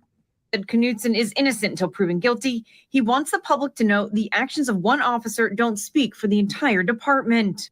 When incidents like this happen, that's not, however this ends up, in this case, that's not a reflection on that day in and day out really good work that our members do. Through the department, Officer Knutson and his family have asked for privacy. The police department's union attorney declined our request for comment. Randy Schultz, who spent 35 years in law enforcement and decades as a law enforcement training officer, is concerned to hear of these charges. He believes they set a bad precedent in a situation where an officer may have used untrained technique that is possibly justified by circumstance. As a citizen and a minute. Hold on a minute. I forgot. Oh, goodness. We're watching state-run media. This is state-run media. And what Fox does is Fox copyrights all their videos. Fox News does. So that if you put it on YouTube, they try to take your revenue. So then you have to fight them and say that, no, it's not, it's fair use. Ha, ha, ha. Boy, have I learned about fair use. Have I not? Have I not learned about fair use? This is fair use, Fox. We're breaking it up and talking about how you're now going to cop suck. You showed the guy get hit by the car. Now you're going to bring on a 35-year cop or an expert, and he's going to spout how in some situations running someone over with the car, that's the best idea. Like, what kind of bozo clown world are we living in? And you wonder why you can't get cops to sign up? You really wonder that? You're Let's listen to this bozo. Let's listen to this bozo say. A prior law enforcement officer saying, are we going to make this to the point where we can't get anybody to do this job? Because in an instant of their decision, the next thing they know, they're up against felony charges. That concerns me. Bro, Court records say bro, no. That doesn't go unchecked. No, bro. No. I'm even going to roll your face back on here so that you know. he used his squad car, knocking down a man. Make this to the point where. No, bro. Everybody take a look at the face of the fraud. Take a look at the face of a fraud. Like, look at his face. Get a good look at it. He's a fraud. He believes that people don't want to sign up because they could be charged with felonies. He doesn't say that what that jackboot thug pig did was so inappropriate that he should have been charged with a felony. You don't run a man down. He wasn't running around shooting people. He didn't have if he had a kid under his arm, maybe even less of a reason. He wasn't running toward a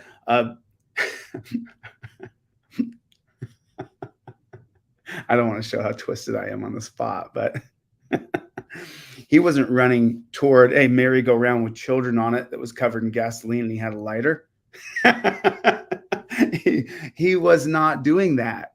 All right. He wasn't doing that. So this guy right here is going to come on camera, and instead of admonishing the pig who ran someone over with a vehicle, he's going to go on there and say that we can't get people to sign up because you can charge people with felonies who are felons, who do felonious acts. How appropriate is it for you to hit somebody with your car? Put a 1 in the chat if it's inappropriate to hit someone with their car. Did you guys, hold on. You guys saw the other day that there was a chick in the street shooting her gun and the cop hit her with a car. You did not see me show it on this channel and say that he did a bad job. If you are going to be shooting a gun in the street, if the cop doesn't hit you with their car, I will. You're a nutball. You should get hit by a car. This man was running away. He was not shooting people. And the cop who ran the girl over shooting, he was not charged. He was not charged. So what is this jackboot thug pig trying to sell you guys? Well, look at the network. It's Fox. Look at the network that's presenting it. It's Fox News. You cannot say the Communist News Network is the Communist News Network and Fraud Network isn't Fraud Network. You have to be honest. They're both horrible. You have to look at them as state-run media. And if you care about freedom, if you care about liberty, if you care that there's standards in peace officers, let me play this. Our request for comment. Randy Schultz, who spent 35 years in law enforcement, and Fox validates him. He spent 35 years in law enforcement. Then it shows him laughing, smiling. He's very amicable and gregarious. Decades as a law enforcement training officer. Decades as a law enforcement training officer. Very official. Pig trainer at the trough where the trash is. Concerned to hear of these charges. He believes they set a bad. He ran a guy down. He believes they set a bad. Let me open it big for you guys. I'm sorry. I just see the screen on my phone over here. Let me open it big. He just runs this human being down from behind. So just training officer is concerned. Okay. Let me see if I can escape and zoom in. Okay. So do you see him right there? Concerned to hear. He's running away. He's not pointing a gun. Of these charges. Now, see that? He's trucking. He's just trucking away. Now he's up on the sidewalk. He's run past. Looks like he's slowing down a little bit. He believes they said. And then he hits him with the car. That's all I'm saying. A bad precedent in a situation where an officer may have used untrained technique that is.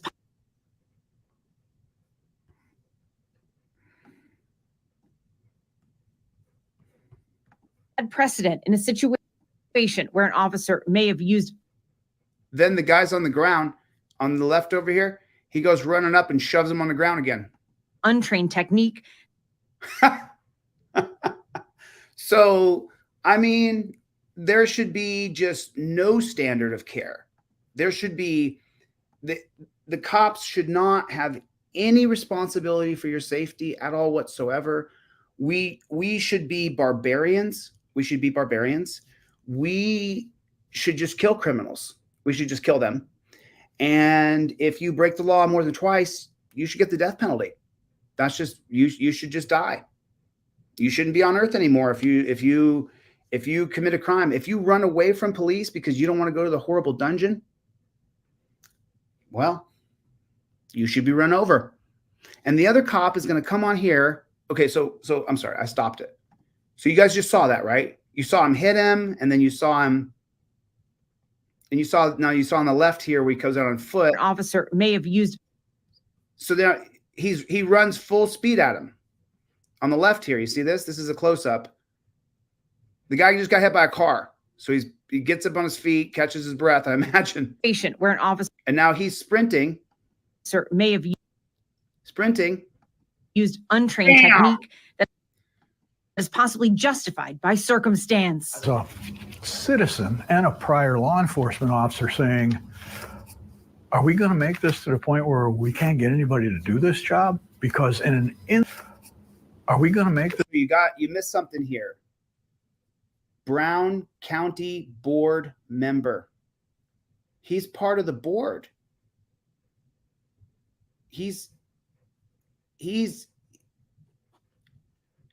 Where's Brown County Board? Where's that at?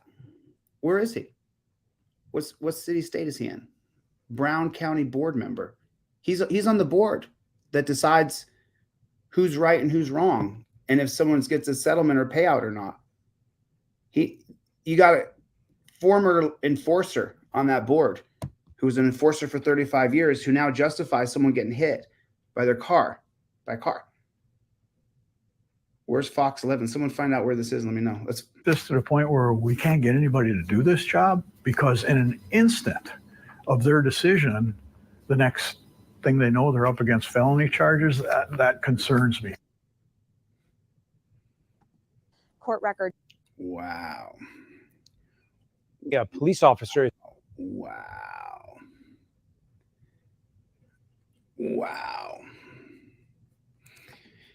That is some heavy, like that somebody who's in a position of authority would say, I was a cop for 35 years, and if we charge this one, well, then we're not going to be able to get anybody to do this job anymore. The reason you can't get anybody to do the job is because it's a disgusting job where you take people to a dungeon. Literally, you take people to a dungeon. You cuff them up in torture cuffs. Then you put them in the most inhumane position ever. And then you strap them into this place. Could be too hot, could be too cold in the car. They're thirsty because they're exasperated. Even if they didn't have any sort of physical interaction, just the process of being arrested makes your mouth go dry. And they don't get any water. So their lips begin to chap and they get crust and stuff on their lips, but they can't wipe them because their wrists are in torture cuffs. And then you take them down to the dungeon, and depending on which dungeon it is, when you get processed into that dungeon, you will have to allow someone else to have dominion over your body, over your fingers as you run them across. You may be strip searched, where you have to turn around, squat, and cough, where people will look up your naked backside. They will put their fingers in every crevice of your body, regardless. So that's why you can't get people to sign up to be a cop. That's why. Not because you're not allowing cops. Well, somebody had the good sense to realize that you can't allow cops to hit people with their cars. That's just a step too far. But the Brown County Board member is going to go on there and say, if we keep charging people, no one's going to want to be a copper, instead of looking at the policies and procedures of what the police are doing to people and why there's so many channels popping up called Audit Zone and Cop Critic and Audit Coppers and Cop Audits and Blue Line Audit and Blues and Caught It and News Now whereverville. That's what's going on.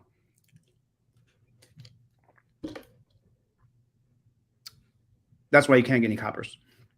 It has nothing to do with what is facing charges for allegedly driving under the influence and causing a crash. This happened last night on Route 50 near. This is an isolated incident. This is very few cops. Justin Fajan placed on leave, paid leave, I'm sure. He was in his personal vehicle drunk, and 7 people are sent to the hospital. South Manchester Street in 7 Quarters. According to Fairfax County Police, the officer was not on duty and was driving his personal vehicle at the time of the crash. 7 people had to be taken to the hospital, but they are all expected to be okay. That officer, Justin Fajan, is now on administrative leave while the department does an internal investigation. He has been with Fairfax County Police since last year. A police officer is facing. So if there was 7, if you sent 7 people to I've seen this one. If you sent 7 people to the hospital for DUI, you'd be put on leave or you'd be fired. What do you think? What do you think?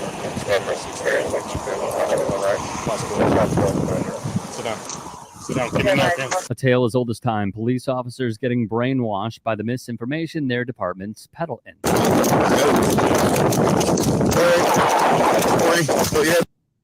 Look at the lack of care that cops do to people. Like, I guarantee you this, unless that's a copper, it's not going to go well. It's a copper. It's a copper. Orange.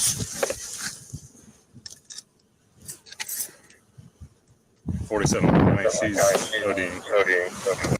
The cops overdosed on heroin or meth. I don't know which one. Narcan. I need the Narcan for the cop in full uniform. While it's obvious that Officer Courtney Bannock is undergoing a medical emergency, it's not a drug overdose like her or the other officers think it is, but rather the result of proven misinformation that has been spread by police departments, the DEA, and Republican politicians. A counselor found, this is in junior high, a counselor finds it. As the police officer is going there, they have to call a paramedic because the counselor didn't take a pill, but he started to OD because what absorbing. And now the people of China and Mexico are dressing fentanyl up to look like candy. So I want you to be very vigilant when you're taking your kids on Halloween, because that was a new war in town. What? Why would they waste fentanyl on killing kids? I've never heard of that before. What? What is that nonsense? I mean, just stop. You lying. You're absolutely just making things up. That's garbage. And that war is China. Just last month, 2,000 pounds of fentanyl came across our border. That could kill 500 million people. We're coming into Halloween. Every mom in the country right now is worried, what if this gets into my kid's Halloween basket? You're talking about the rainbow fentanyl. Get that. What? What? What? Hold on a minute. I mean, I thought that drug dealers were in the business of dealing drugs to make money. I thought drug dealers were trying to make money. Why would they be divvying out their money to the kids in their Halloween buckets? So let's take fentanyl, for example, which nobody endorses. Nobody endorses fentanyl. Nobody endorses doing fentanyl. Nobody does. Nobody. Why would you? It's ridiculous. So it doesn't matter how harsh a penalty you make for it, though. That won't matter. It won't deter anybody. Nobody will be deterred because there's a bigger penalty. That won't change their behavior at all. It just won't. That's not going to change their behavior. They will not change their behavior because of you creating a bigger penalty for fentanyl. That won't work. I wish it would. I would endorse it. I would back it up. I would campaign with you. I would walk the streets with you saying, yes, make this the death penalty for having this. It won't change anything. You'll just kill a bunch of people and the fentanyl problem will continue. So I don't understand why they're just sitting here just lying. Get that candy home and wisely go through it. I can remember my mother doing it when I was a child. And your mother was paranoid and ridiculous like you are. There was there were other fears of razors and Razor apples and blades stuff and- like that. So we Now, Okay, so just real quick, if you think about a razor blade and an apple, just real fast, okay? What a horrible idea, right? If you bit into a razor blade. Now, real quick, run through your memory. In the history of time, have you ever heard of anybody getting a razor blade and an apple? You've never heard of that. This is not a thing. It's made up. It's garbage. Have you ever heard? I mean, someone put a 1 in the chat if you've never heard of it. Put a 2 in the chat if you have. I mean, put 1,000 in the chat if you had. Put 10 million in the chat if you've heard of, if you know someone who ever bit into an apple and there was a razor blade in there. That sounds heinous. It's not true. It's just made up garbage. They put razor blades in apples. What? Who does? Never heard of that. I heard about it as a kid, though. I heard that our parents needed to check our candy to make sure it wasn't poisoned. I get it. Is there some sicko out there that could poison kids? Yeah, there is. Sad. You going to be able to check that Snickers bar if he went to the lengths to try to kill your kid? How you gonna check that Snickers? I'm just saying. I imagine if he's gonna put poison in candy, he's pretty good at it. You know, he disguised it so that you wouldn't see it. I'm just saying. If you're trying to achieve a goal, what I don't want is dad to find it and spoil my goal. I want to see the front page of the paper, the heinous crime I've done. If that's the sick, twisted, you know what I'm saying? So, oh God. Oh my God. Oh my God. Oh my God. We're not saying that there isn't a problem with fentanyl in the country, but misrepresenting how it affects your body does nothing to solve the actual problem, like tackling homelessness, closing the wealth gap, combating corporate greed, increasing protection for workers, and countless other policy solutions would do. And as this very recent incident will show you, misinformation about fentanyl exposure is still incredibly powerful in police forces across the country. I just got really lightheaded. You did? Yeah. Gotta go. Call EMS. What? Take it of it. It's not gonna hurt you if it's not it. Talk to me. What do you feel? I feel really dizzy. I was like being really fast. After immediately being given Narcan instead of water or anything else to help with lightheadedness or dizziness, the officer relays a symptom that doesn't quite match with someone experiencing a fentanyl overdose, as laid out here by UC Davis Healthcare Center, but rather match something resembling an anxiety or panic attack. A point even echoed by former police chief turned Brown University professor Dr. Brandon Del Pozo, who claims that the fear officers feel of being exposed to fentanyl while on the job is a major driver of misinformation continuing to spread. And speaking of misinformation, a Flagler County sheriff doubled down on blaming the drugs, which did test presumptive positive for fentanyl later, for the officer's condition, and thanked the other officers for administering the Narcan and saving his life. According to an American Society of Evidence-Based Policing study on how officers feel about the dangers of fentanyl exposure, small tweaks to training and a more comprehensive explanation of the dangers of fentanyl can play a massive role in mitigating fear and preventing officer anxiety when handling the drug, as this is just another example of how easily a major problem in our police forces and society as a whole can be solved with proper education. We just live in this world where cops are scared. Cops are scared. So you gotta hear me on this. You've got to keep your hands above the steering wheel.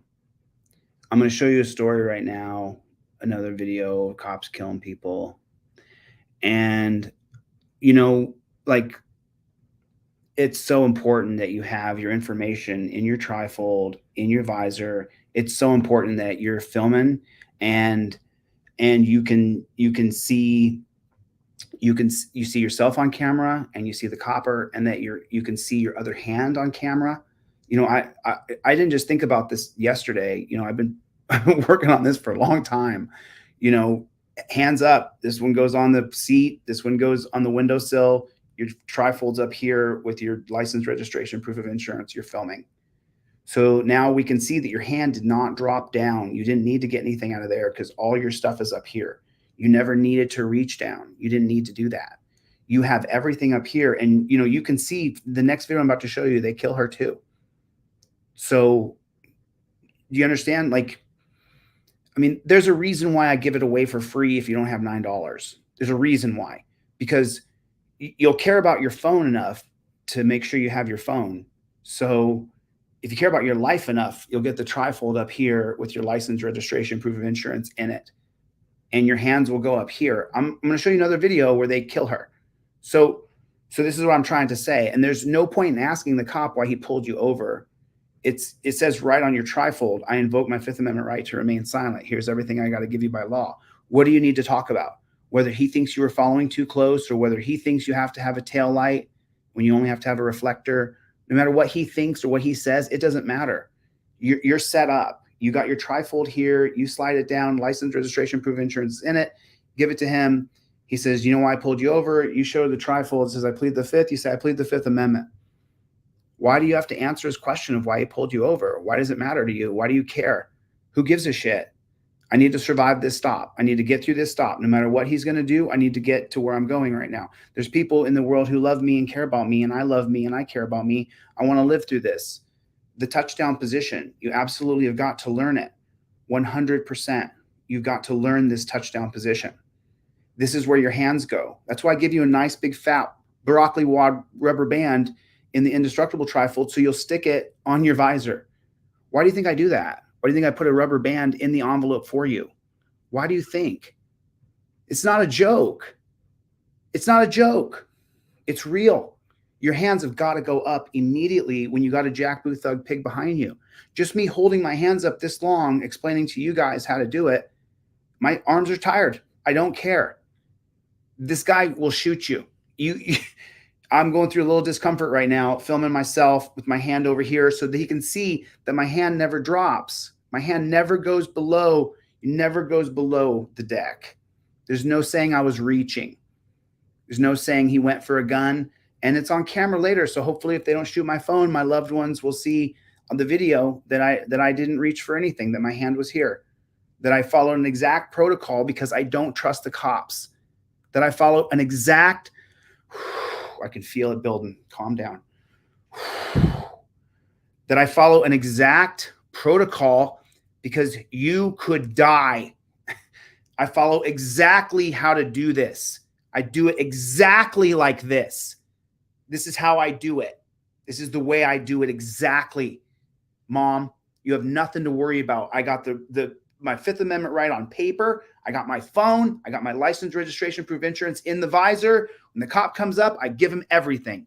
I don't care why he pulled me over. Here's my license, registration, proof of insurance. Then I flip the trifold around. It says I plead the Fifth. When he asks me why he pulled me over, I tell him I plead the Fifth. I show the camera. I show the thing. He tells me to get out. I get out. Hands are in the same position. They never leave. I'm going to show you another video where they kill a person. I got to show you guys this. It's just whatever.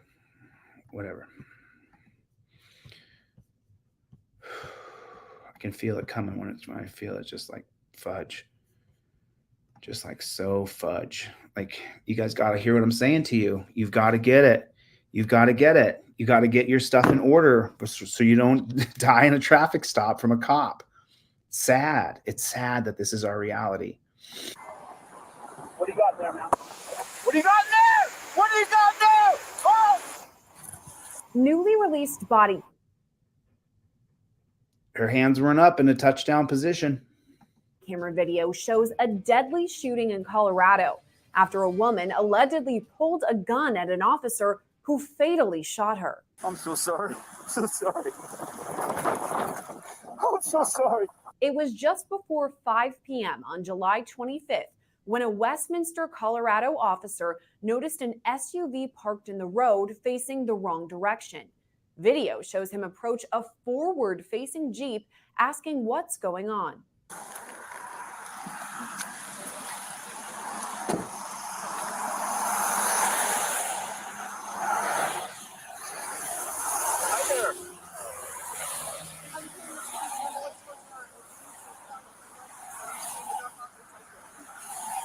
okay? Just how long you been here? Okay, I'll get him going. I'll see what's up. The officer, Nick Adams, then approaches the parked vehicle. The woman inside, later identified. I want you to know that the only thing he could have done is killed this person. It was the only thing he could have done. Just so you know, there's no other options. As 46-year-old Alicia Duran initially refuses There might have been other options. to roll down the window.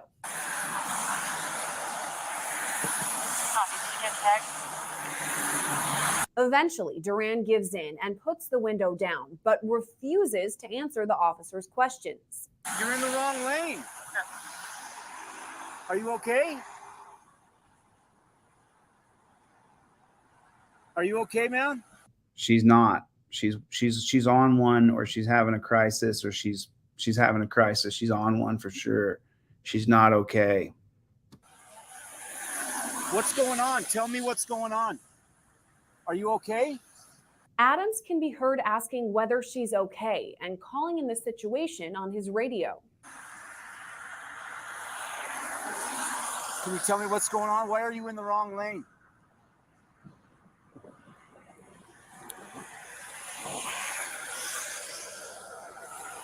Can you tell me why you're in the wrong lane?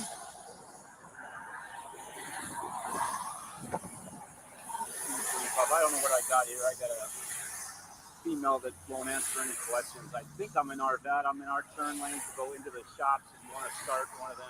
Duran only replies when the officer asks whether she needs an ambulance. What's going on? Can you tell me what's going on, man? Please? Are you okay? Do you need an ambulance? Are you all right? Okay. When he asks if she's been drinking, she reverts back to silence. Have you been drinking or anything? He's investigating a crime. That's what he does. He's an enforcer. It doesn't look like you've been drinking. It's then that Duran reaches for something in her middle console. Adams can be heard asking her what it is before realizing it's a gun. What do you got in there? What do you got in there, man? What do you got in there? What do you got in there? Oh! Adams grabs her arm before backing off and shooting at her. What do you got in there? What do you got in there? Oh! Immediately, Adams puts out a shots fired call and yells for Duran to stay still. 225, shots fired, shots fired. Don't move. I mean, she's dead. He shot her. I mean, I don't think she shot first. Maybe she was going to kill herself. I don't know. She's parked the wrong way, facing. It doesn't seem like sending a cop in is the best thing. It doesn't seem like it is to me. Seems like the cop comes up and she's already whacked out. She's facing the wrong way in traffic. Maybe sending a cop in is not the best idea. Responding unit, Sam 25. Are you okay? Are you okay? When backup arrives at the scene, Adams removes the gun from the vehicle where Duran is already unresponsive. Right, but not a fired gun. She went to grab a gun for sure.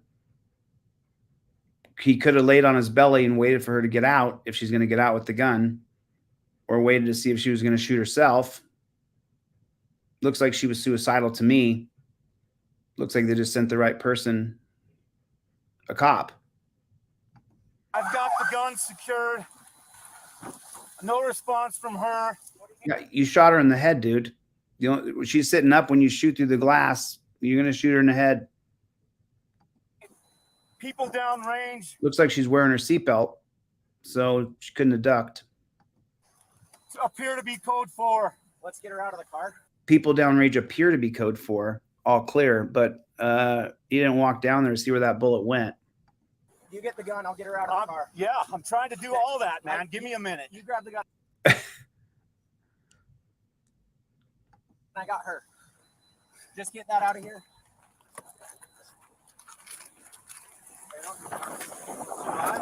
I don't think so. 1025,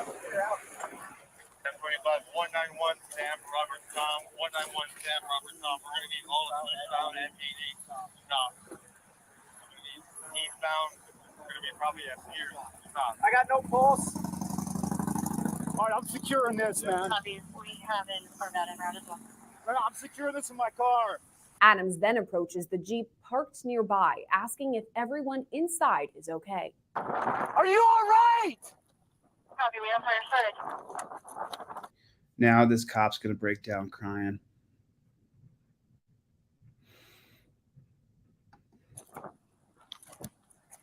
Are you okay? No one inside the Jeep was injured, but a bullet hit the windshield. Whoa.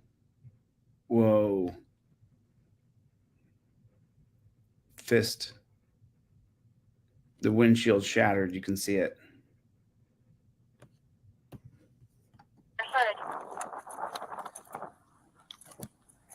Are you okay? No one inside the Jeep So first he shot at him. was injured, but a bullet hit the windshield.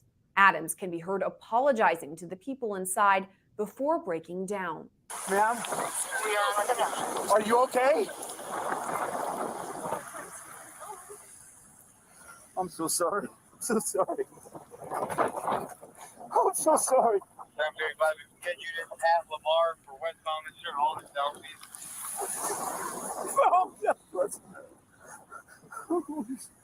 I'm so sorry.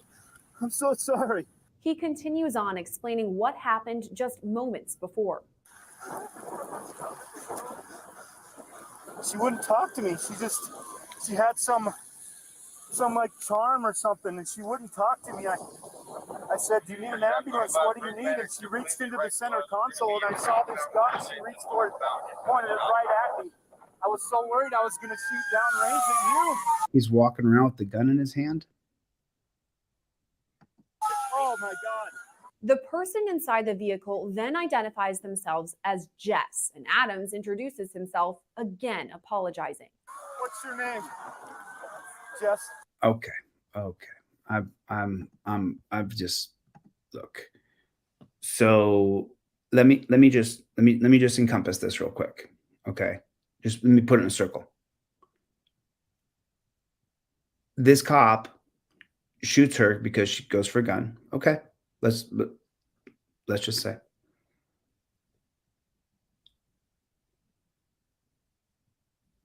I'm supposed to feel they kill people all the time, and I'm supposed to feel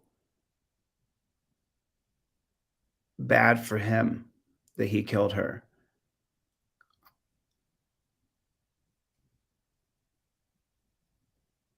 I don't really know how to put that in a square, put that circle inside the square. I don't really know how it works. Get the square in the circle. I don't really know how they don't work. I don't think cops should all of them should carry firearms. I don't think so. I don't think you should have sent someone there with a gun. I don't think you should have sent a cop to her. She's parked the wrong way on a road. She's not stupid. She parked the wrong way on a road because she is crying out for mental help. She's obviously having an episode. So you send a guy with a gun who's looking to see if she's drinking. I just don't know if that's the best person to send in. Didn't seem like it. It's not that I lack empathy for another human being. I understand that he killed that chick and fired his gun down the road and almost killed the other people in the other car. I think the collateral damage of armed police is terrible. I think without a firearm, he would have fallen back, and I don't know if she would have followed through on anything. And then we would have had to have, we have to have the proper things set up, but it's all set up all wrong. It's all set up completely wrong. One guy going in with a gun, it's just done wrong. We have so many ways we could investigate things now and do things differently. With this technology we have, we don't have to do it this way at all. So it's just hard for me to wrap it around my head. Which way is it? Which way is it? Do you wrap it around your head, or do you wrap your head around it? Which is it? Which is it? Which is it? Who knows the answer? Who knows the answer? Which one is it? I have not seen the chat all night. I'm really sorry.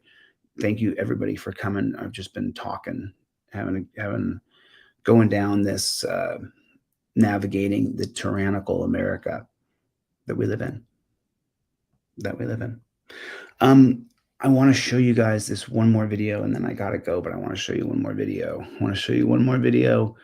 Because I want to show you what I want you to do when the cop pulls you over after you invoke your Fifth Amendment right. When you're filming yourself, you got your trifold, your ID, you've given them everything you have to give them by law, right?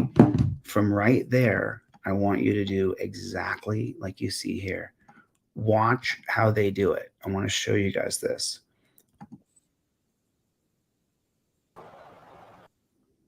Watch this silent treatment.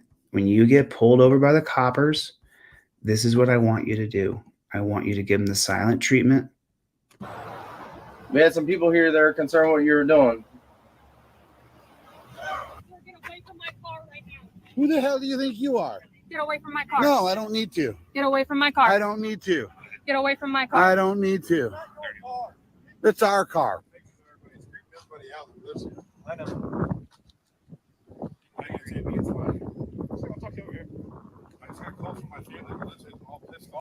Hey guys, Patriot First Audit's back with another set of videos that demonstrate First Amendment auditors properly exercising their rights in public. Check the description for links to today's videos, and please remember to subscribe and help support this channel. Let's get right into today's videos.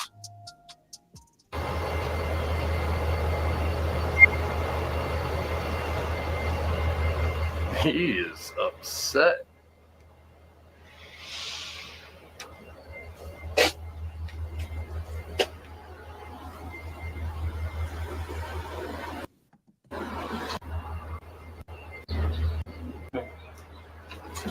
So what you working on? Nothing. Not a single word. Nothing. Do I need to sign a release or anything for you to use that image of him? Nothing. Yeah, how you do it? Like a non-response is a yes or a no. That's how you do it, just like that. For your trifold, camera, top, not a word. Right. You even did it. Not a word. Not a single word, guys. Nothing. Where are you from? Not a word. I have given you everything by law, okay. amendment, and I told them, that's it. You question me and say you're asking me. And I stopped talking. I ordered you out of the car, yeah. This place already called the cops on me. They're right across the street. Yeah, so I know.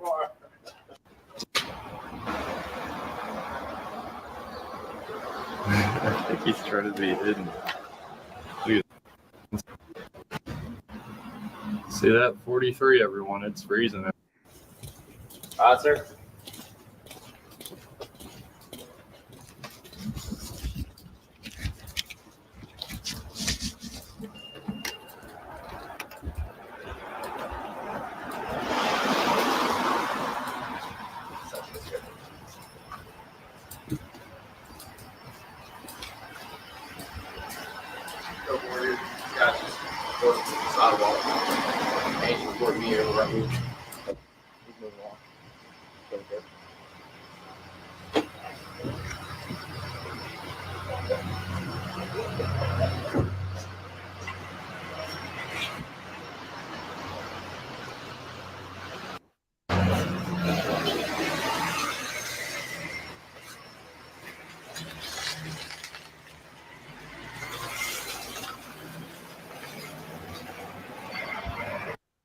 All right, Patriots, thanks for coming back. You're well. What's that? Some Swiss burgers too. You guys got my point. I don't want to torture you with watching silent. I just want you guys to really truly understand that when you say I invoke my Fifth Amendment right, that means you stop talking. There's nothing else to say. There's not another word. You showed him the trifold. You showed it to the camera. You said, I've invoked my Fifth Amendment right. He has a right to order you out of the car because of Pennsylvania versus Mims. If you want to challenge that, you have to be able to prove on camera that there's no way a reasonable man would believe that you're armed and presently dangerous to him. You would have to, then you could challenge Pennsylvania versus Mims, but you're going to go to jail likely. If he orders you out of the car and you say no, because a prudent man would have to believe that I'm both armed and presently dangerous, then you're challenging his authority and you're probably going to be arrested. Now, if you can show on camera, if you have your trifold in your hand and your license, he has your license, registration, proof of insurance, and I'm just wearing a pair of shorts and a t-shirt, and I know that, you know, especially if he recognized who I was, if he said, oh, you're Delete Laws, then he said, get out of the car. Then I would say, if you know I'm Delete Laws, then I'm not getting out of the car, because you know that even if I was armed, I'm not presently dangerous. My entire platform is don't be violent. It's just stupid. You're going to die and we're going to miss you. You're going to die and we're going to miss you. Don't be violent with cops. They'll kill you. Don't do it. They're jackboot thug pigs. They can't wait to kill you. That's what it seems like. That's what it seems like. Chevy, am I wrong? Special Ed Andrew, jackboot thug pigs. Michael, isn't that what it seems like? It seems like the cops, if you in any way, shape, or form twitch your shoulders, you might get killed. You might get killed. I mean, do you believe that or not? Put a one in the chat if you believe that. If you shimmy your shoulders when the cops are putting their hands all over you, they might pull out their gun and shoot you in a lickety split second. That cop yesterday believed he had 1.8 seconds before he could shoot you in the head. 1.8 seconds, he could shoot you. He had it down to, he had the time. 1.8 seconds. 1.8 seconds. He's going to shoot you. All right. I got to get the flock out of here, you guys. I got to get the flock out of here. I had a great time, though. This was a good time, I guess. I mean, we live in a world of death and despair, where every day, which video are we going to see that which cop did to somebody today, and then which captain or lieutenant or chief or major is going to come out and say, I want everybody to realize this is an isolated incident. This is an isolated incident, everybody. This is an isolated incident. This is an isolated incident. This is an isolated incident. Just so you know, this is an isolated incident. If you guys don't have my trifold, go to my website right now, deletelaws.com with a Z, and get a trifold. Get a trifold right now. Get an indestructible trifold right this second. Use the broccoli wad rubber band. Put all your stuff up in the visor. If you want to put your real license, registration, proof of insurance, do it. Be ready. Use the football position, touchdown position, just like I teach you. Never let your hands drop below this. Never. Your elbows are almost locked. Like, this is the only movement you're going to do, other than the other hand out the window, because you don't want to die. I just don't want to die. That's all. You got everything up here. Go to my website right now. Get it. Get the digital one, $9, print it out. Get a broccoli wad magazine, rubber band, broccoli wad rubber band. Put it up there. Put everything up there. Touchdown position. This is how you do it. You don't want to die. I showed you 2 or 3 videos tonight where people died.